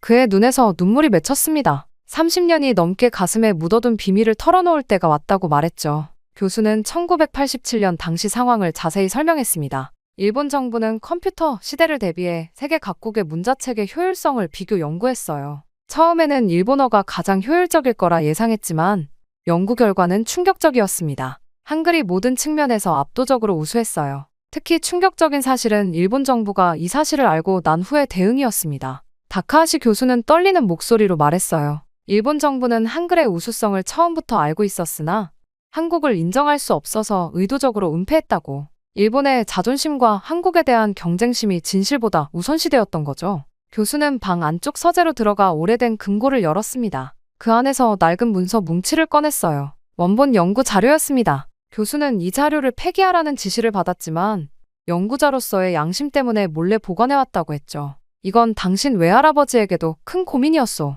미즈노 씨는 연구 결과를 공개해야 한다고 주장했지만 결국 정부의 압력에 굴복했어요. 그 후로 그는 이 일을 평생 후회했소. 교수의 말에 충격을 받았습니다. 외할아버지가 진실을 알리려 했다니 어머니의 말과는 완전히 달랐어요. 다카하시 교수는 외할아버지가 마지막까지 양심의 가책을 느꼈다고 했습니다. 당신의 외할아버지는 사망하기 직전에 나를 찾아왔소. 언젠가 이 진실이 밝혀질 날이 오면 제대로 알려달라고 부탁했지. 오늘이 바로 그날인 것 같군.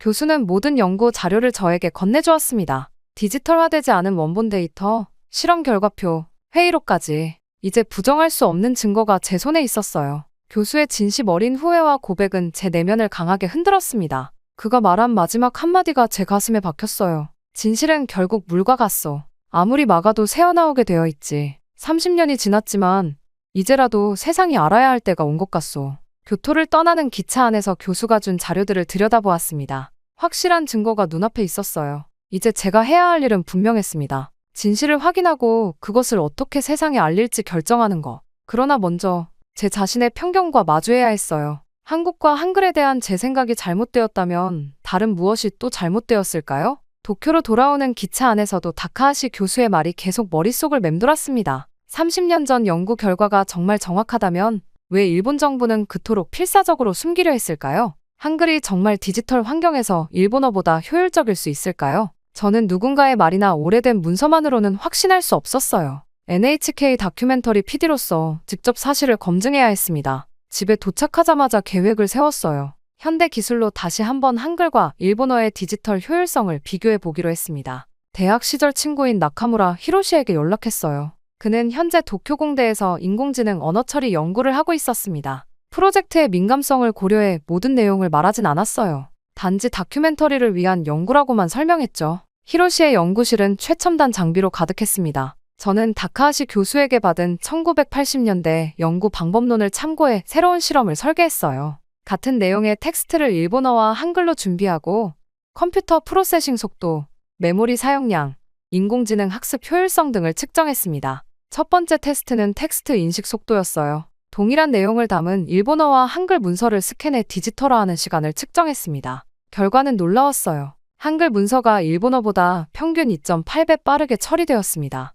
두 번째 테스트는 저장 공간 효율성이었어요. 같은 내용을 담은 텍스트 파일의 크기를 비교했습니다. 한글 파일이 일본어 파일보다 약 3.1배 작았어요. 이는 한글의 구조적 효율성 때문이었습니다. 세 번째 테스트는 가장 충격적이었어요. 인공지능이 언어를 학습하는 속도와 정확성을 비교했습니다. 똑같은 AI 알고리즘에 일본어와 한글을 학습시켰죠. 한글을 학습한 AI는 일본어를 학습한 AI보다 학습 속도가 3.7배 빨랐고 정확도도 훨씬 높았습니다. 마지막으로 프로그래밍 언어와의 호환성을 테스트했어요. 컴퓨터 프로그래밍에서 한글과 일본어를 사용했을 때의 효율성을 비교했습니다. 한글로 작성된 코드가 일본어로 작성된 코드보다 처리 속도가 3.5배 빨랐고 오류율도 현저히 낮았어요. 실험 결과를 종합했을 때 한글은 디지털 환경에서 일본어보다 평균 3.3배 효율적이었습니다. 이는 30년 전 연구 결과와 거의 일치했어요. 다카하시 교수의 말이 사실이었던 겁니다.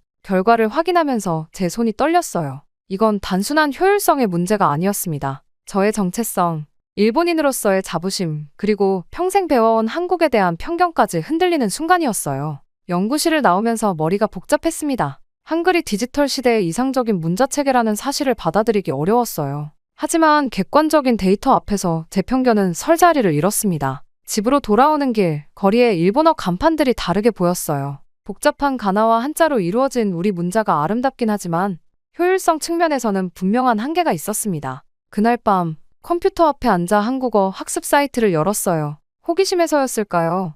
아니면 진실을 인정하는 첫 단계였을까요? 한글의 자음과 모음을 하나씩 살펴보며 이 문자의 과학적 원리를 이해하기 시작했습니다. 처음으로 한국과 한글에 대한 선입견 없이 바라보니 그 합리적이고 과학적인 체계가 보였어요. 왜 디지털 시대에 이 문자가 효율적인지 이해할 수 있었습니다. 스스로의 편견이 무너지는 과정은 고통스러웠지만 동시에 해방감도 느껴졌어요. 진실은 때로 불편하지만 그것을 직시할 때 비로소 성장할 수 있다는 것을 깨달았습니다. 모든 증거를 수집하고 직접 검증까지 마친 저는 이제 다큐멘터리 기획안을 작성했습니다. 제목은 숨겨진 진실, 디지털 시대의 문자 효율성으로 정했어요. 정치적 갈등을 최소화하기 위해 한국과 일본의 대립 구도보다는 과학적 관점에서 접근하기로 했습니다. 기획안을 들고 NHK 다큐멘터리 부서 회의에 참석했어요. 부장과 선배 PD들 앞에서 발표를 시작했습니다. 처음에는 모두 관심 있게 들었지만 한글의 우수성과 일본 정부의 은폐에 대한 내용이 나오자 분위기가 급변했어요.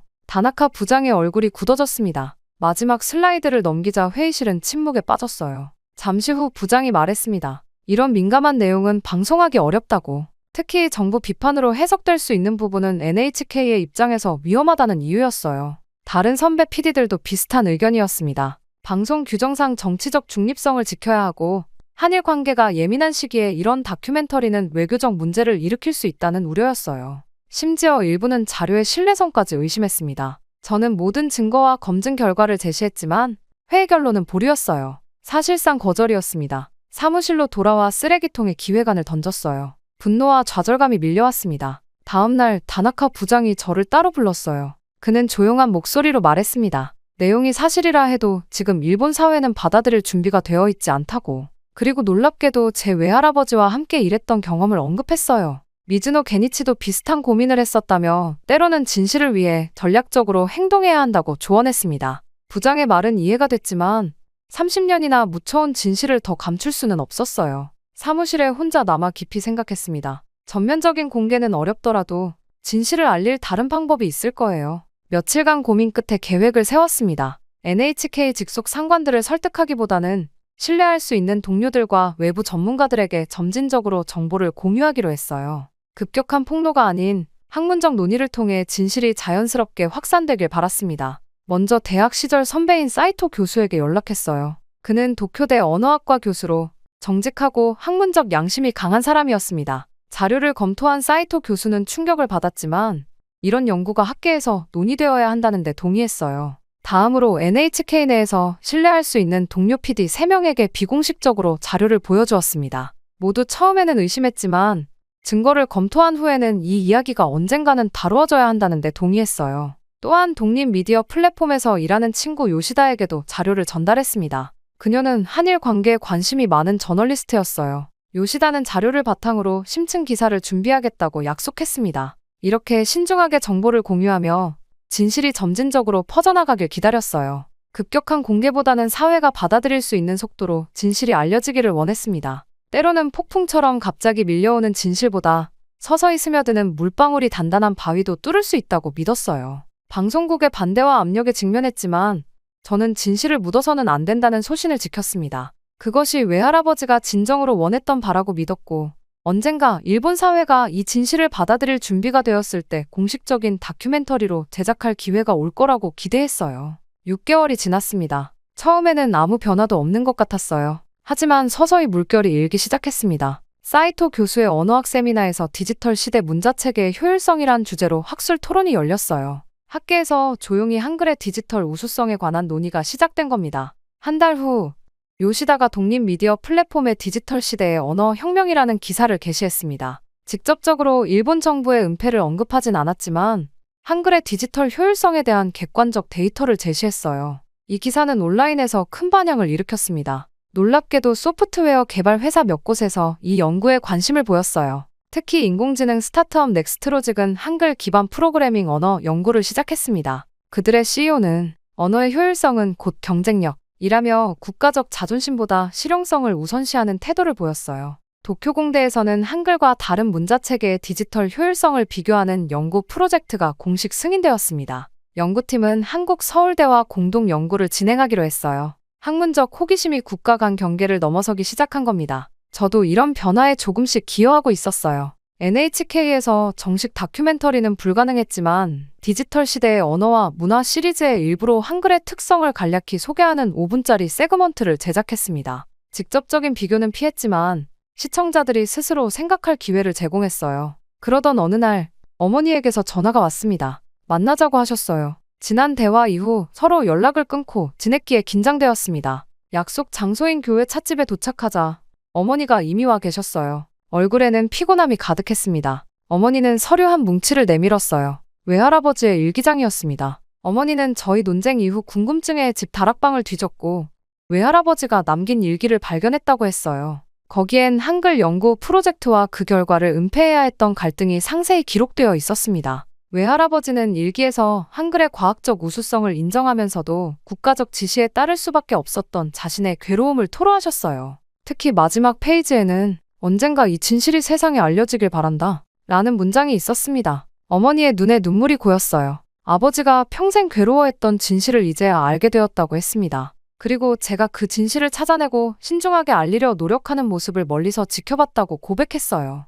아카리, 내가 옳았어. 진실은 아무리 불편해도 마주해야 하는 거야. 아버지도 그걸 원하셨을 거야. 어머니와 저는 오랜 시간 대화했습니다. 가족의 자부심과 진실 사이에서 어떻게 균형을 찾을지, 이 이야기가 어떻게 더 넓은 세상에 알려져야 할지 함께 고민했어요. 그날 우리는 단순히 화해를 넘어 더 깊은 이해에 도달했습니다. 시간이 흐르면서 변화는 더 커졌어요. 일본 국내 AI 경쟁력 강화를 위한 정부 태스크포스에서는 한글 알고리즘 연구의 필요성이 공식 논의되었습니다. 몇몇 대기업은 이미 내부적으로 한글 기반 프로그래밍 도구를 실험 중이라는 소식도 들렸어요. 이런 변화들은 모두 급격하지 않고 점진적이었습니다. 마치 모래시계의 모래알처럼 하나씩 쌓여가는 진실. 저는 이것이 가장 건강한 방식이라고 믿었어요. 사회가 스스로 준비될 때까지 기다리는 지혜가 필요했습니다. 첫 변화의 신호는 1년 후에 나타났습니다. 일본 교육부가 발표한 미래 디지털 교육 혁신안에는 놀라운 내용이 포함되어 있었어요. 특별 연구 학교들에서 디지털 시대 언어체계의 이해라는 실험적 커리큘럼을 도입한다는 내용이었습니다.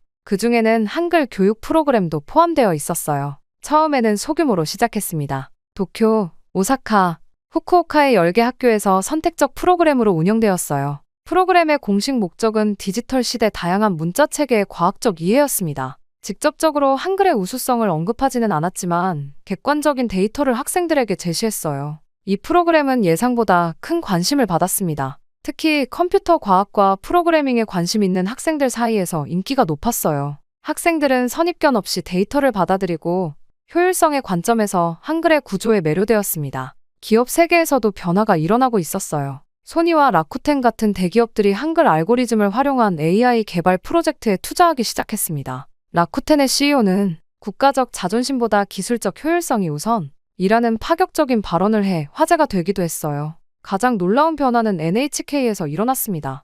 2년이 지난 후 다나카 부장이 저를 불러 새로운 프로젝트를 제안했어요. 디지털 시대의 문자 혁명이라는 제목의 특별 다큐멘터리 시리즈였습니다. 이번에는 한글의 디지털 효율성과 일본 정부의 연구까지 모두 다룰 수 있다고 했어요. 부장은 사회 분위기가 변했다고 설명했습니다. 이제는 이런 내용을 다룰 준비가 되었다는 거였어요. 저는 기쁘게 이 프로젝트를 맡았습니다. 외할아버지가 바라던 진실이 마침내 빛을 볼 수 있게 된 순간이었어요. 다큐멘터리 제작 과정에서 저는 한국을 직접 방문했습니다. 처음으로 편견 없이 한국 문화와 역사를 바라볼 수 있었어요. 그들의 문자뿐만 아니라 문화적 성취에도 깊은 인상을 받았습니다. 이전에 저였다면 결코 인정하지 않았을 것들이었죠. 다큐멘터리는 많은 사람들의 관심 속에 방영되었어요. 시청률은 기대 이상이었고 후속 토론 프로그램까지 편성되었습니다. 일본 사회는 생각보다 이 진실을 성숙하게 받아들였어요. 물론 반발도 있었지만 대부분은 실용적인 관점에서 이 사실을 인정했습니다. 교육부의 실험적 프로그램은 3년 후 50개 학교로 확대되었고 일부 대학에서는 한글 기반 프로그래밍 과정이 정규 커리큘럼으로 채택되었어요.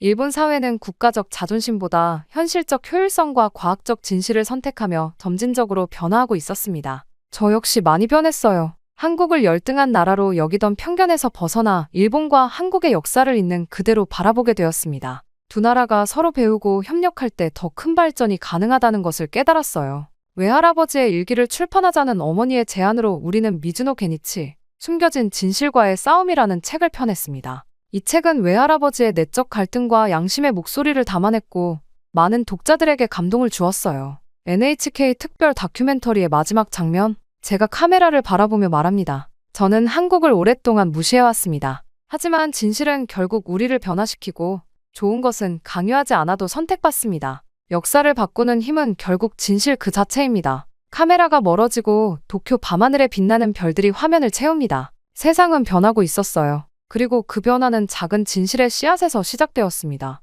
충격적인 일이 일어났습니다. 전 세계 예술가들의 고장인 파리, 그곳의 기차역에서 한 소녀가 갑자기 악보도 보지 않고 바이올린 연주를 하기 시작합니다. 그러자 모든 사람들이 걸음을 멈추고 눈물을 흘리며 앵콜을 외치는데요. 놀라운 건 그 어린 소녀가 바로 한국인이라는 점이죠. 이 사건은 미국 CNN 뉴스에까지 방영이 되며 한 유명 피아니스트는 이제는 클래식의 고장이 한국이라고 해도 과언이 아니다 라는 이야기까지 했다고 합니다. 대체 무슨 일이 있었던 걸까요?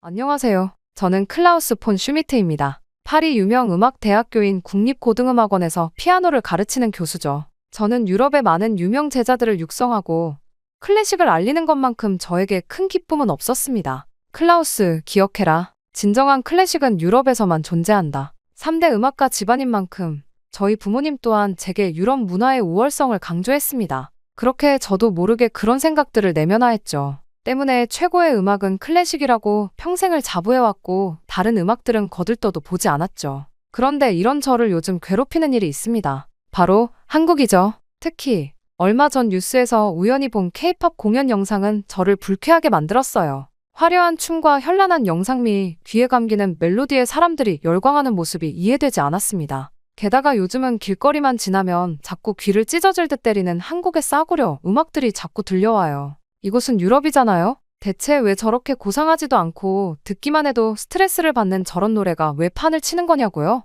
더욱 화가 나는 것은 클래식의 입지가 점점 줄어들고 있다는 점입니다. 특히 얼마 전 제 단골 바에서 있었던 일은 정말 충격적이었어요. 고음질의 클래식을 벗삼아 와인 한 잔을 마시면 마치 과거로 돌아간 듯한 느낌이 드는 곳이라 10년 넘게 다녔던 곳이었죠. 그런데 갑자기 그 집이 문을 닫는다고 하지 않겠어요? 제 유일한 마음의 안식처였던 곳이 말입니다. 이유를 물으니 맞은편 바에서 K-팝을 트는데 사람들이 모조리 그곳으로 몰려 더 이상 운영을 할 수가 없다고 하더군요. 순간 분노가 치밀어 올랐습니다. 미개한 한국의 노래에 열광하는 사람들을 도저히 이해할 수가 없더군요.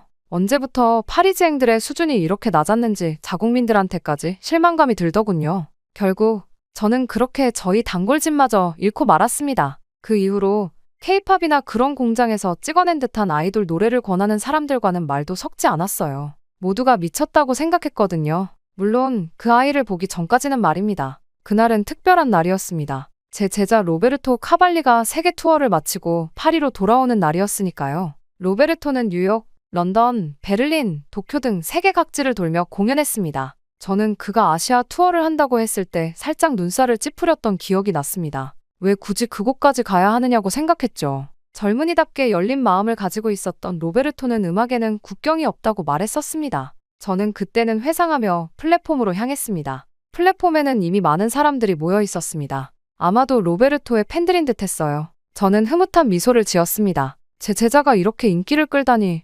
자랑스러웠죠. 그리고 마침내 로베르토가 검은색 코트 자락을 휘날리며 플랫폼에서 내렸습니다. 저는 그를 향해 한 걸음 다가갔죠. 그 순간 예상치 못한 일이 벌어졌습니다. 주변에서 누군가 로베르토 카발리를 알아보고 외치자 순식간에 사람들이 모여들기 시작했어요. 로베르토의 얼굴은 살짝 당황한 기색이었지만 곧 프로다운 미소를 띄었습니다. 팬들이 사인을 요청하고 사진을 찍자고 했죠. 제 제자는 모든 요청에 친절하게 응했습니다. 아시아 투어에서 돌아온 그를 향해 도쿄 공연이 얼마나 환상적이었는지에 대한 감탄의 말도 들렸습니다. 가슴이 뿌듯했죠. 이것이 바로 유럽 정통 클래식의 힘이라고 생각했습니다. 세계 어디서든 인정받는 진정한 음악의 힘이요. 특히 제 제자가 아시아 청중들마저 사로잡았다는 사실이 은근히 만족스러웠습니다. 그때 로베르토가 갑자기 발걸음을 멈췄습니다. 그의 시선이 한쪽으로 향했고 눈이 반짝였습니다. 가르드 리옹의 한편에는 누구나 연주할 수 있는 피아노라는 표지판과 함께 그랜드 피아노가 놓여 있었습니다.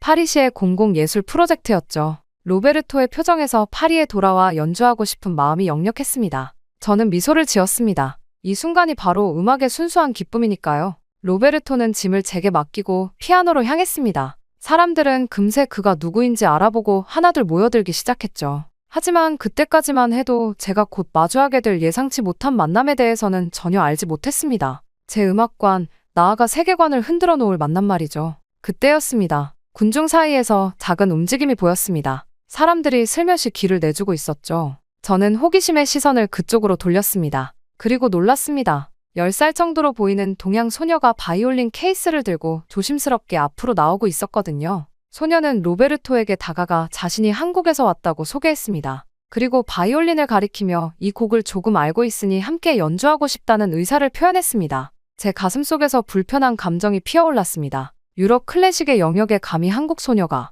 이건 말도 안 되는 일이었습니다. 로베르토의 반응은 제 예상과 달랐습니다. 그는 환한 미소를 지으며 고개를 끄덕였고 피아노에서 조금 물러나 소녀에게 자리를 내주었습니다. 소녀의 얼굴에 기쁨이 번졌습니다. 그녀는 서둘러 바이올린 케이스를 열고 악기를 꺼냈죠. 저는 그 광경을 지켜보며 불쾌감이 치밀어 올랐습니다. 세계적인 피아니스트와 함께 연주한다고. 파리 한복판에서? 이런 철없는 용기가 어디서 나오는 걸까요? 아마도 부모님이 소녀를 과대평가하는 모양이라고 생각했습니다. 동양인들이 자녀 교육에 광적이라는 얘기는 들었지만 이 정도일 줄은 몰랐습니다. 소녀는 바이올린을 턱에 고정시키고 조율을 시작했습니다. 그 모습은 적어도 전문가처럼 보였죠. 하지만 저는 여전히 회의적이었습니다. 기껏해야 몇 년 배운 아마추어일 테니까요. 로베르토가 소녀에게 말을 걸었습니다. 아마도 어떤 곡을 연주할지 묻는 것 같았어요. 관객들 사이에서 수군거림이 들렸습니다. 일부는 흥미로워 보였고 일부는 저처럼 의구심을 품은 것 같았죠. 제 옆에 선 프랑스 신사는 고개를 갸웃거리며 미심쩍어 했습니다. 그의 표정에서 저와 비슷한 생각을 읽을 수 있었어요. 이게 무슨 상황이지? 로베르토가 건반 위에 손을 올렸습니다. 소녀도 바이올린을 구준비 자세로 들었죠. 잠시 눈빛을 교환한 후 두 사람은 거의 동시에 연주를 시작했습니다. 첫음이 울려 퍼졌습니다. 그리고 그 순간 저는 완전히 얼어붙고 말았어요.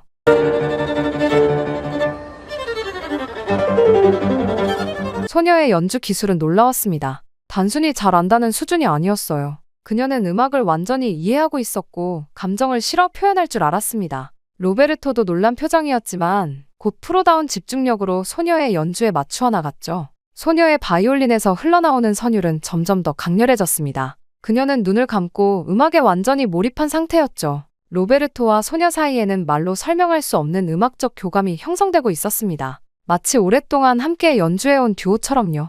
연주가 흐르는 가운데 저는 점점 더 혼란스러워졌습니다. 처음에는 소녀가 곧 실수를 할 것이라 예상했습니다. 기교적으로 어려운 부분에서 멈칫하거나 표현력이 부족할 것이라 생각했죠. 하지만 그런 일은 일어나지 않았어요. 오히려 소녀의 연주는 점점 더 깊어졌습니다. 바이올린의 음색은 때로는 속삭이듯 부드럽게, 때로는 열정적으로 타올랐어요. 그녀의 작은 몸에서 어떻게 이런 풍부한 표현이 나올 수 있는지 의아했습니다. 로베르토도 놀란 듯 했지만 곧 전문가답게 소녀의 연주에 완벽하게 호흡을 맞추었죠. 두 사람의 합주는 마치 오랫동안 함께 연습해온 듀오 같았습니다. 피아노와 바이올린의 대화, 주고받음이 너무나 자연스러웠어요. 로베르토가 음악적 프레이즈를 던지면 소녀는 그것을 받아 더 아름답게 발전시켰습니다. 그리고 로베르토는 다시 소녀의 선율에 영감을 받아 새로운 표현을 더했죠. 기차역에 있던 사람들은 이제 완전히 이 예상치 못한 공연에 빠져들었습니다. 처음에는 50여 명이었던 관객이 이제는 200명 가까이 모여들었어요.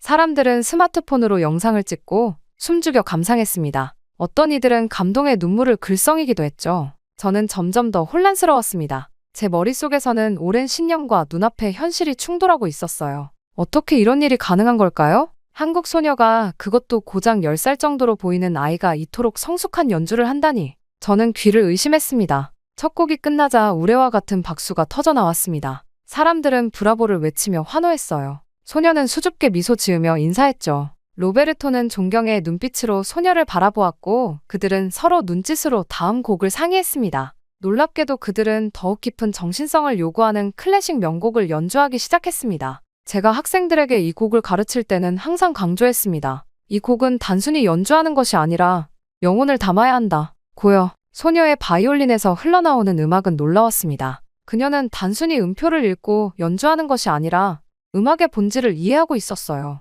매 프레이즈마다 깊은 호흡과 함께 바이올린이 마치 노래하는 것 같았습니다. 로베르토의 피아노는 소녀의 연주를 완벽하게 받쳐주었죠. 그 순간 제 안에서 무언가가 흔들렸습니다. 설마 한국에도 이런 재능이? 이런 의문이 머릿속을 스쳤습니다. 그동안 저는 진정한 클래식 음악은 유럽의 전유물이라고 굳게 믿어왔습니다. 아시아 음악가들은 단지 기교만 뛰어날 뿐 진정한 음악적 깊이는 없다고 생각했죠. 마지막 음이 공중에 울려 퍼지고 순간 기차역 전체가 정적에 휩싸였습니다. 그리고 곧이어 폭발적인 박수와 환호성이 터져 나왔어요. 사람들은 자리에서 일어나 기립박수를 쳤습니다. 누군가 앵콜을 외치기 시작했고 곧 수백 명의 목소리가 합쳐져 앵콜을 요청했죠. 소녀는 수줍게 웃으며 로베르토를 바라보았습니다. 로베르토는 환한 미소로 고개를 끄덕였고 두 사람은 다시 한 번 연주를 시작했어요. 이번에는 더욱 서정적인 곡이었습니다. 바이올린의 선율이 기차역 천장까지 올라가 맴도는 듯했죠. 저는 복잡한 감정에 휩싸였습니다.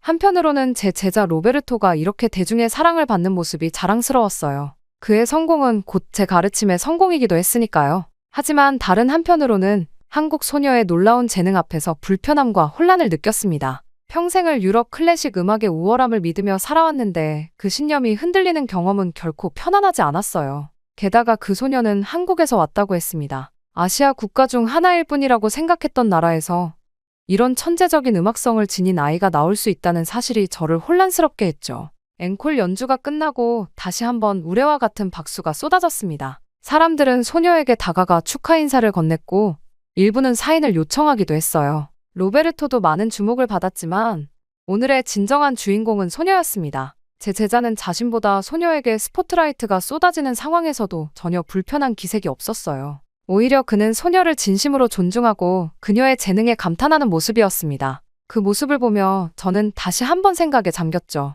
로베르토는 유럽에서 태어나고 자랐지만 음악에 있어서는 제가 가진 편견에서 자유로워 보였습니다. 혼잡한 상황이 조금 정리되자 소녀의 부모로 보이는 동양인 부부가 다가왔습니다. 그들은 로베르토와 저에게 공손하게 인사하며 감사 인사를 전했어요. 로베르토는 소녀의 재능을 높이 평가하며 칭찬했고 소녀는 쑥스러운 듯 미소 지었습니다. 소녀의 이름은 이수환이라고 했습니다. 그들은 파리 여행 중이었고 우연히 기차역에서 로베르토의 연주를 듣게 되었다고 했죠. 기차역을 나와 택시를 타고 집으로 돌아가는 길, 저는 침묵에 잠겼습니다. 로베르토는 이수환의 연주에 대해 열정적으로 이야기했지만 저는 적당히 고개만 끄덕였어요. 머릿속은 온통 혼란스러웠습니다. 집에 도착해서 로베르토를 배웅한 후 저는 소파에 깊이 몸을 묻었습니다. 오늘의 경험이 머릿속을 떠나지 않았어요. 이수환의 바이올린 선율이 귓가에 맴돌았죠. 어떻게 그런 어린 소녀가, 그것도 한국에서 온 아이가 그토록 깊은 음악성을 가질 수 있는지 이해할 수 없었습니다. 밤이 깊어가고 저도 모르게 노트북을 켜고 한국 클래식 음악을 검색했습니다. 그리고 놀라운 사실들을 발견했죠. 한국 출신의 세계적인 피아니스트, 바이올리니스트, 첼리스트들이 생각보다 많았습니다. 국제 콩쿠르에서 우승한 사례들, 유명 오케스트라와 협연한 기록들, 세계 유수의 음악학교에서 가르치는 교수들까지 한국의 클래식 음악 교육 시스템에 대한 기사도 읽었습니다. 어린 시절부터 엄격한 훈련을 받고 재능 있는 아이들을 조기에 발굴해 집중 교육한다는 내용이었죠. 머릿속에 이수환의 모습이 떠올랐습니다. 아마도 그녀도 이런 시스템 속에서 자란 것이겠죠. 밤늦게까지 자료를 찾아보다 문득 정신을 차렸습니다. 제 모니터 화면은 한국 음악가들의 정보로 가득 차 있었어요. 결국 저는 그날 밤을 샐 수밖에 없었죠. 그 만남 이후 몇 주가 지났습니다. 저는 다시 일상으로 돌아와 파리 국립고등음악원에서 학생들을 가르치고 있었습니다. 이수환과의 만남은 점차 희미해지는 듯했지만 가끔씩 그녀의 연주가 문득 떠오르곤 했죠.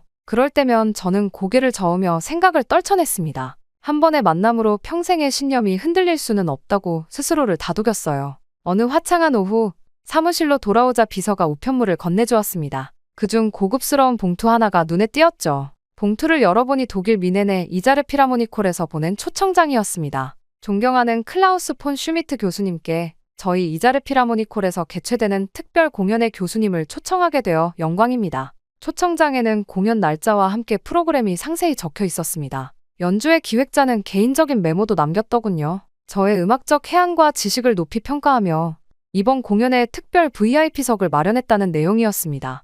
호기심에 프로그램을 자세히 살펴보았습니다. 그리고 메인 피아니스트의 이름에서 잠시 시선이 멈췄습니다. 임윤찬이라는 낯선 이름이었어요. 아시아계 이름처럼 보였지만 확실하지는 않았습니다. 프로그램에는 베토벤 피아노 협주곡 5번 황제와 라흐마니노프 피아노 협주곡 3번 등 기교적으로 가장 어려운 레퍼토리들이 포함되어 있었습니다. 메인 피아니스트는 분명 상당한 실력자일 텐데 제가 들어본 적 없는 이름이라 의아했죠. 초청장 내용을 다시 읽어보니 임윤찬은 최근 국제 콩쿠르를 휩쓸고 있는 신성이라고 소개되어 있었습니다. 저는 어깨를 으쓱했습니다. 누군지 모르겠지만 대단한가 보군. 하지만 그다지 큰 관심은 없었습니다. 요즘은 콩쿠르 우승자들이 넘쳐나니까요. 그럼에도 독일 미넨으로의 여행은 매력적이었습니다. 이자르 피라모니콜은 유럽에서도 손꼽히는 명성 높은 공연장이었고 미넨은 음악적 전통이 깊은 도시였습니다. 또한 오랜 독일 친구들을 만날 기회이기도 했죠. 그렇게 몇 주 뒤 공연 당일 저는 정장을 차려입고 일찍 공연장에 도착했습니다. 로비는 이미 관객들로 북적였어요. 놀랍게도 많은 사람들이 임윤찬에 대해 열띤 대화를 나누고 있었습니다. 그의 쇼팽은 정말 혁명적이야. 베토벤 소나타를 그렇게 연주하는 사람은 본 적이 없어. 같은 말들이 들려왔죠. 저는 VIP석으로 안내되었습니다. 자리에 앉아 프로그램 북을 다시 한번 살펴보았어요. 임윤찬의 사진 옆에는 세계가 주목하는 새로운 피아노의 거장이라는 문구가 쓰여 있었습니다. 과장이 심하다고 생각했지만 곧 제 생각이 얼마나 잘못되었는지 깨닫게 될 줄은 몰랐습니다. 공연장이 완전히 채워지고 불이 어두워졌습니다. 무대에 한 젊은 아시아인이 등장하자 관객들의 열렬한 환호성이 터져나왔어요. 임윤찬이었습니다. 그는 겸손하게 고개를 숙여 인사한 후 피아노 앞에 앉았습니다. 첫 곡의 첫 음이 울려 퍼지는 순간 저는 충격을 받았습니다.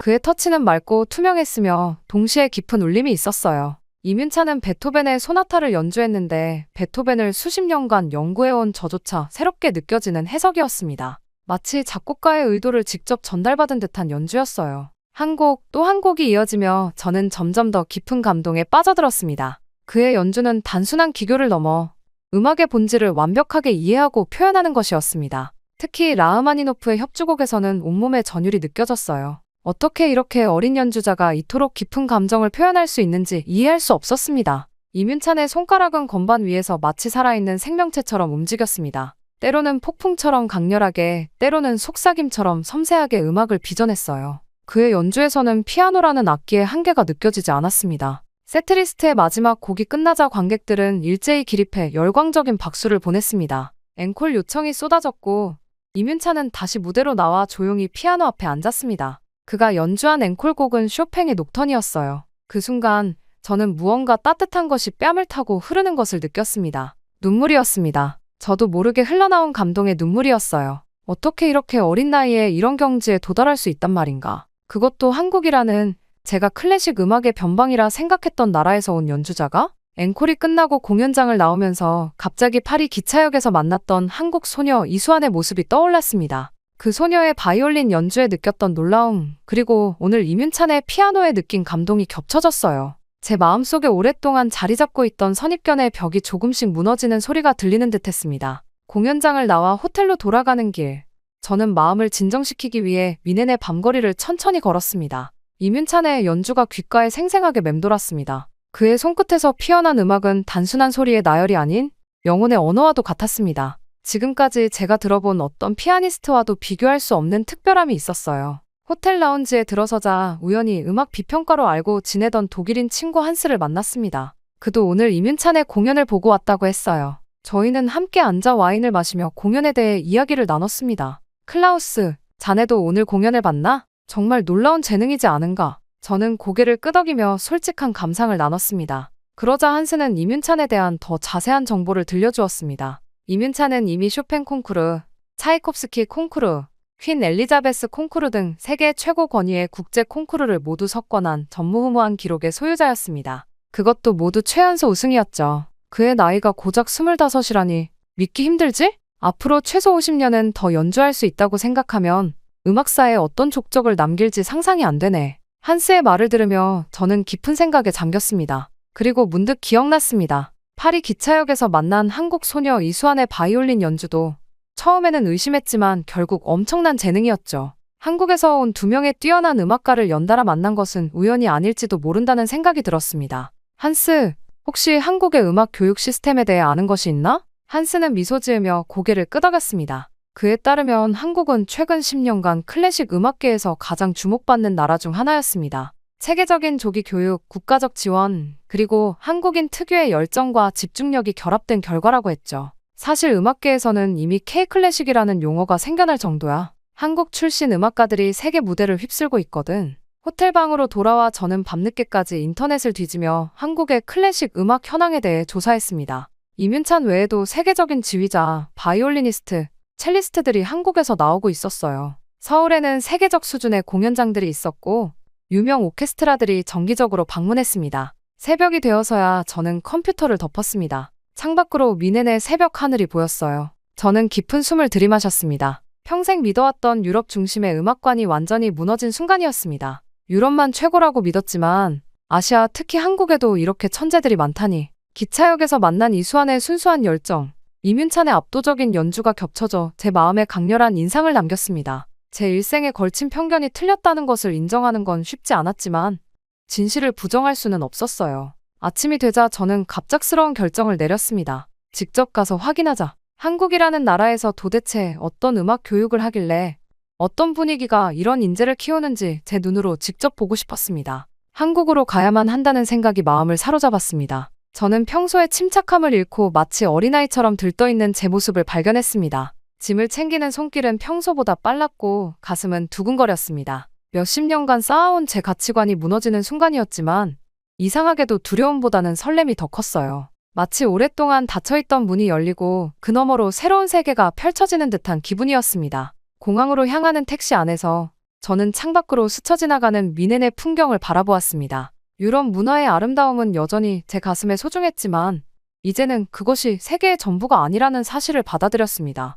음악이라는 거대한 바다에서 유럽은 단지 한 부분일 뿐이었어요. 파리에 도착해 짐을 챙기고 곧바로 인천행 비행기에 올랐습니다. 비행기가 이륙하며 유럽 대륙이 작게 보이기 시작했습니다. 저는 마음속으로 다짐했어요. 편견의 틀에서 벗어나 더 큰 세상을 배우겠다고. 그리고 어쩌면 이제까지와는 완전히 다른 새로운 음악의 세계가 저를 기다리고 있을지도 모른다는 기대감에 가슴이 뛰었습니다. 창밖으로 펼쳐진 구름 위로 해가 떠오르고 있었습니다. 마치 저의 새로운 여정을 축복하는 듯했죠. 한국, 그곳에서 저는 무엇을 발견하게 될까요? 새로운 학생들, 새로운 동료들, 그리고 무엇보다 새로운 시각. 이 여행이 제 인생의 전환점이 될 것이라는 확신이 들었습니다. 음악은 국경이 없다는 말을 평생 입으로만 했던 것 같습니다. 제 마음속으로 중얼거렸습니다. 이제야 진정으로 그 의미를 이해하게 되었네요. 한국이라는 나라를 통해 제 편견이 깨졌고 소중한 교훈을 얻었습니다. 유럽 중심의 좁은 시각에서 벗어나 더 넓은 세계로 나아갈 준비가 되었어요. 한국에서 저는 또 어떤 음악적 영감을 얻게 될지,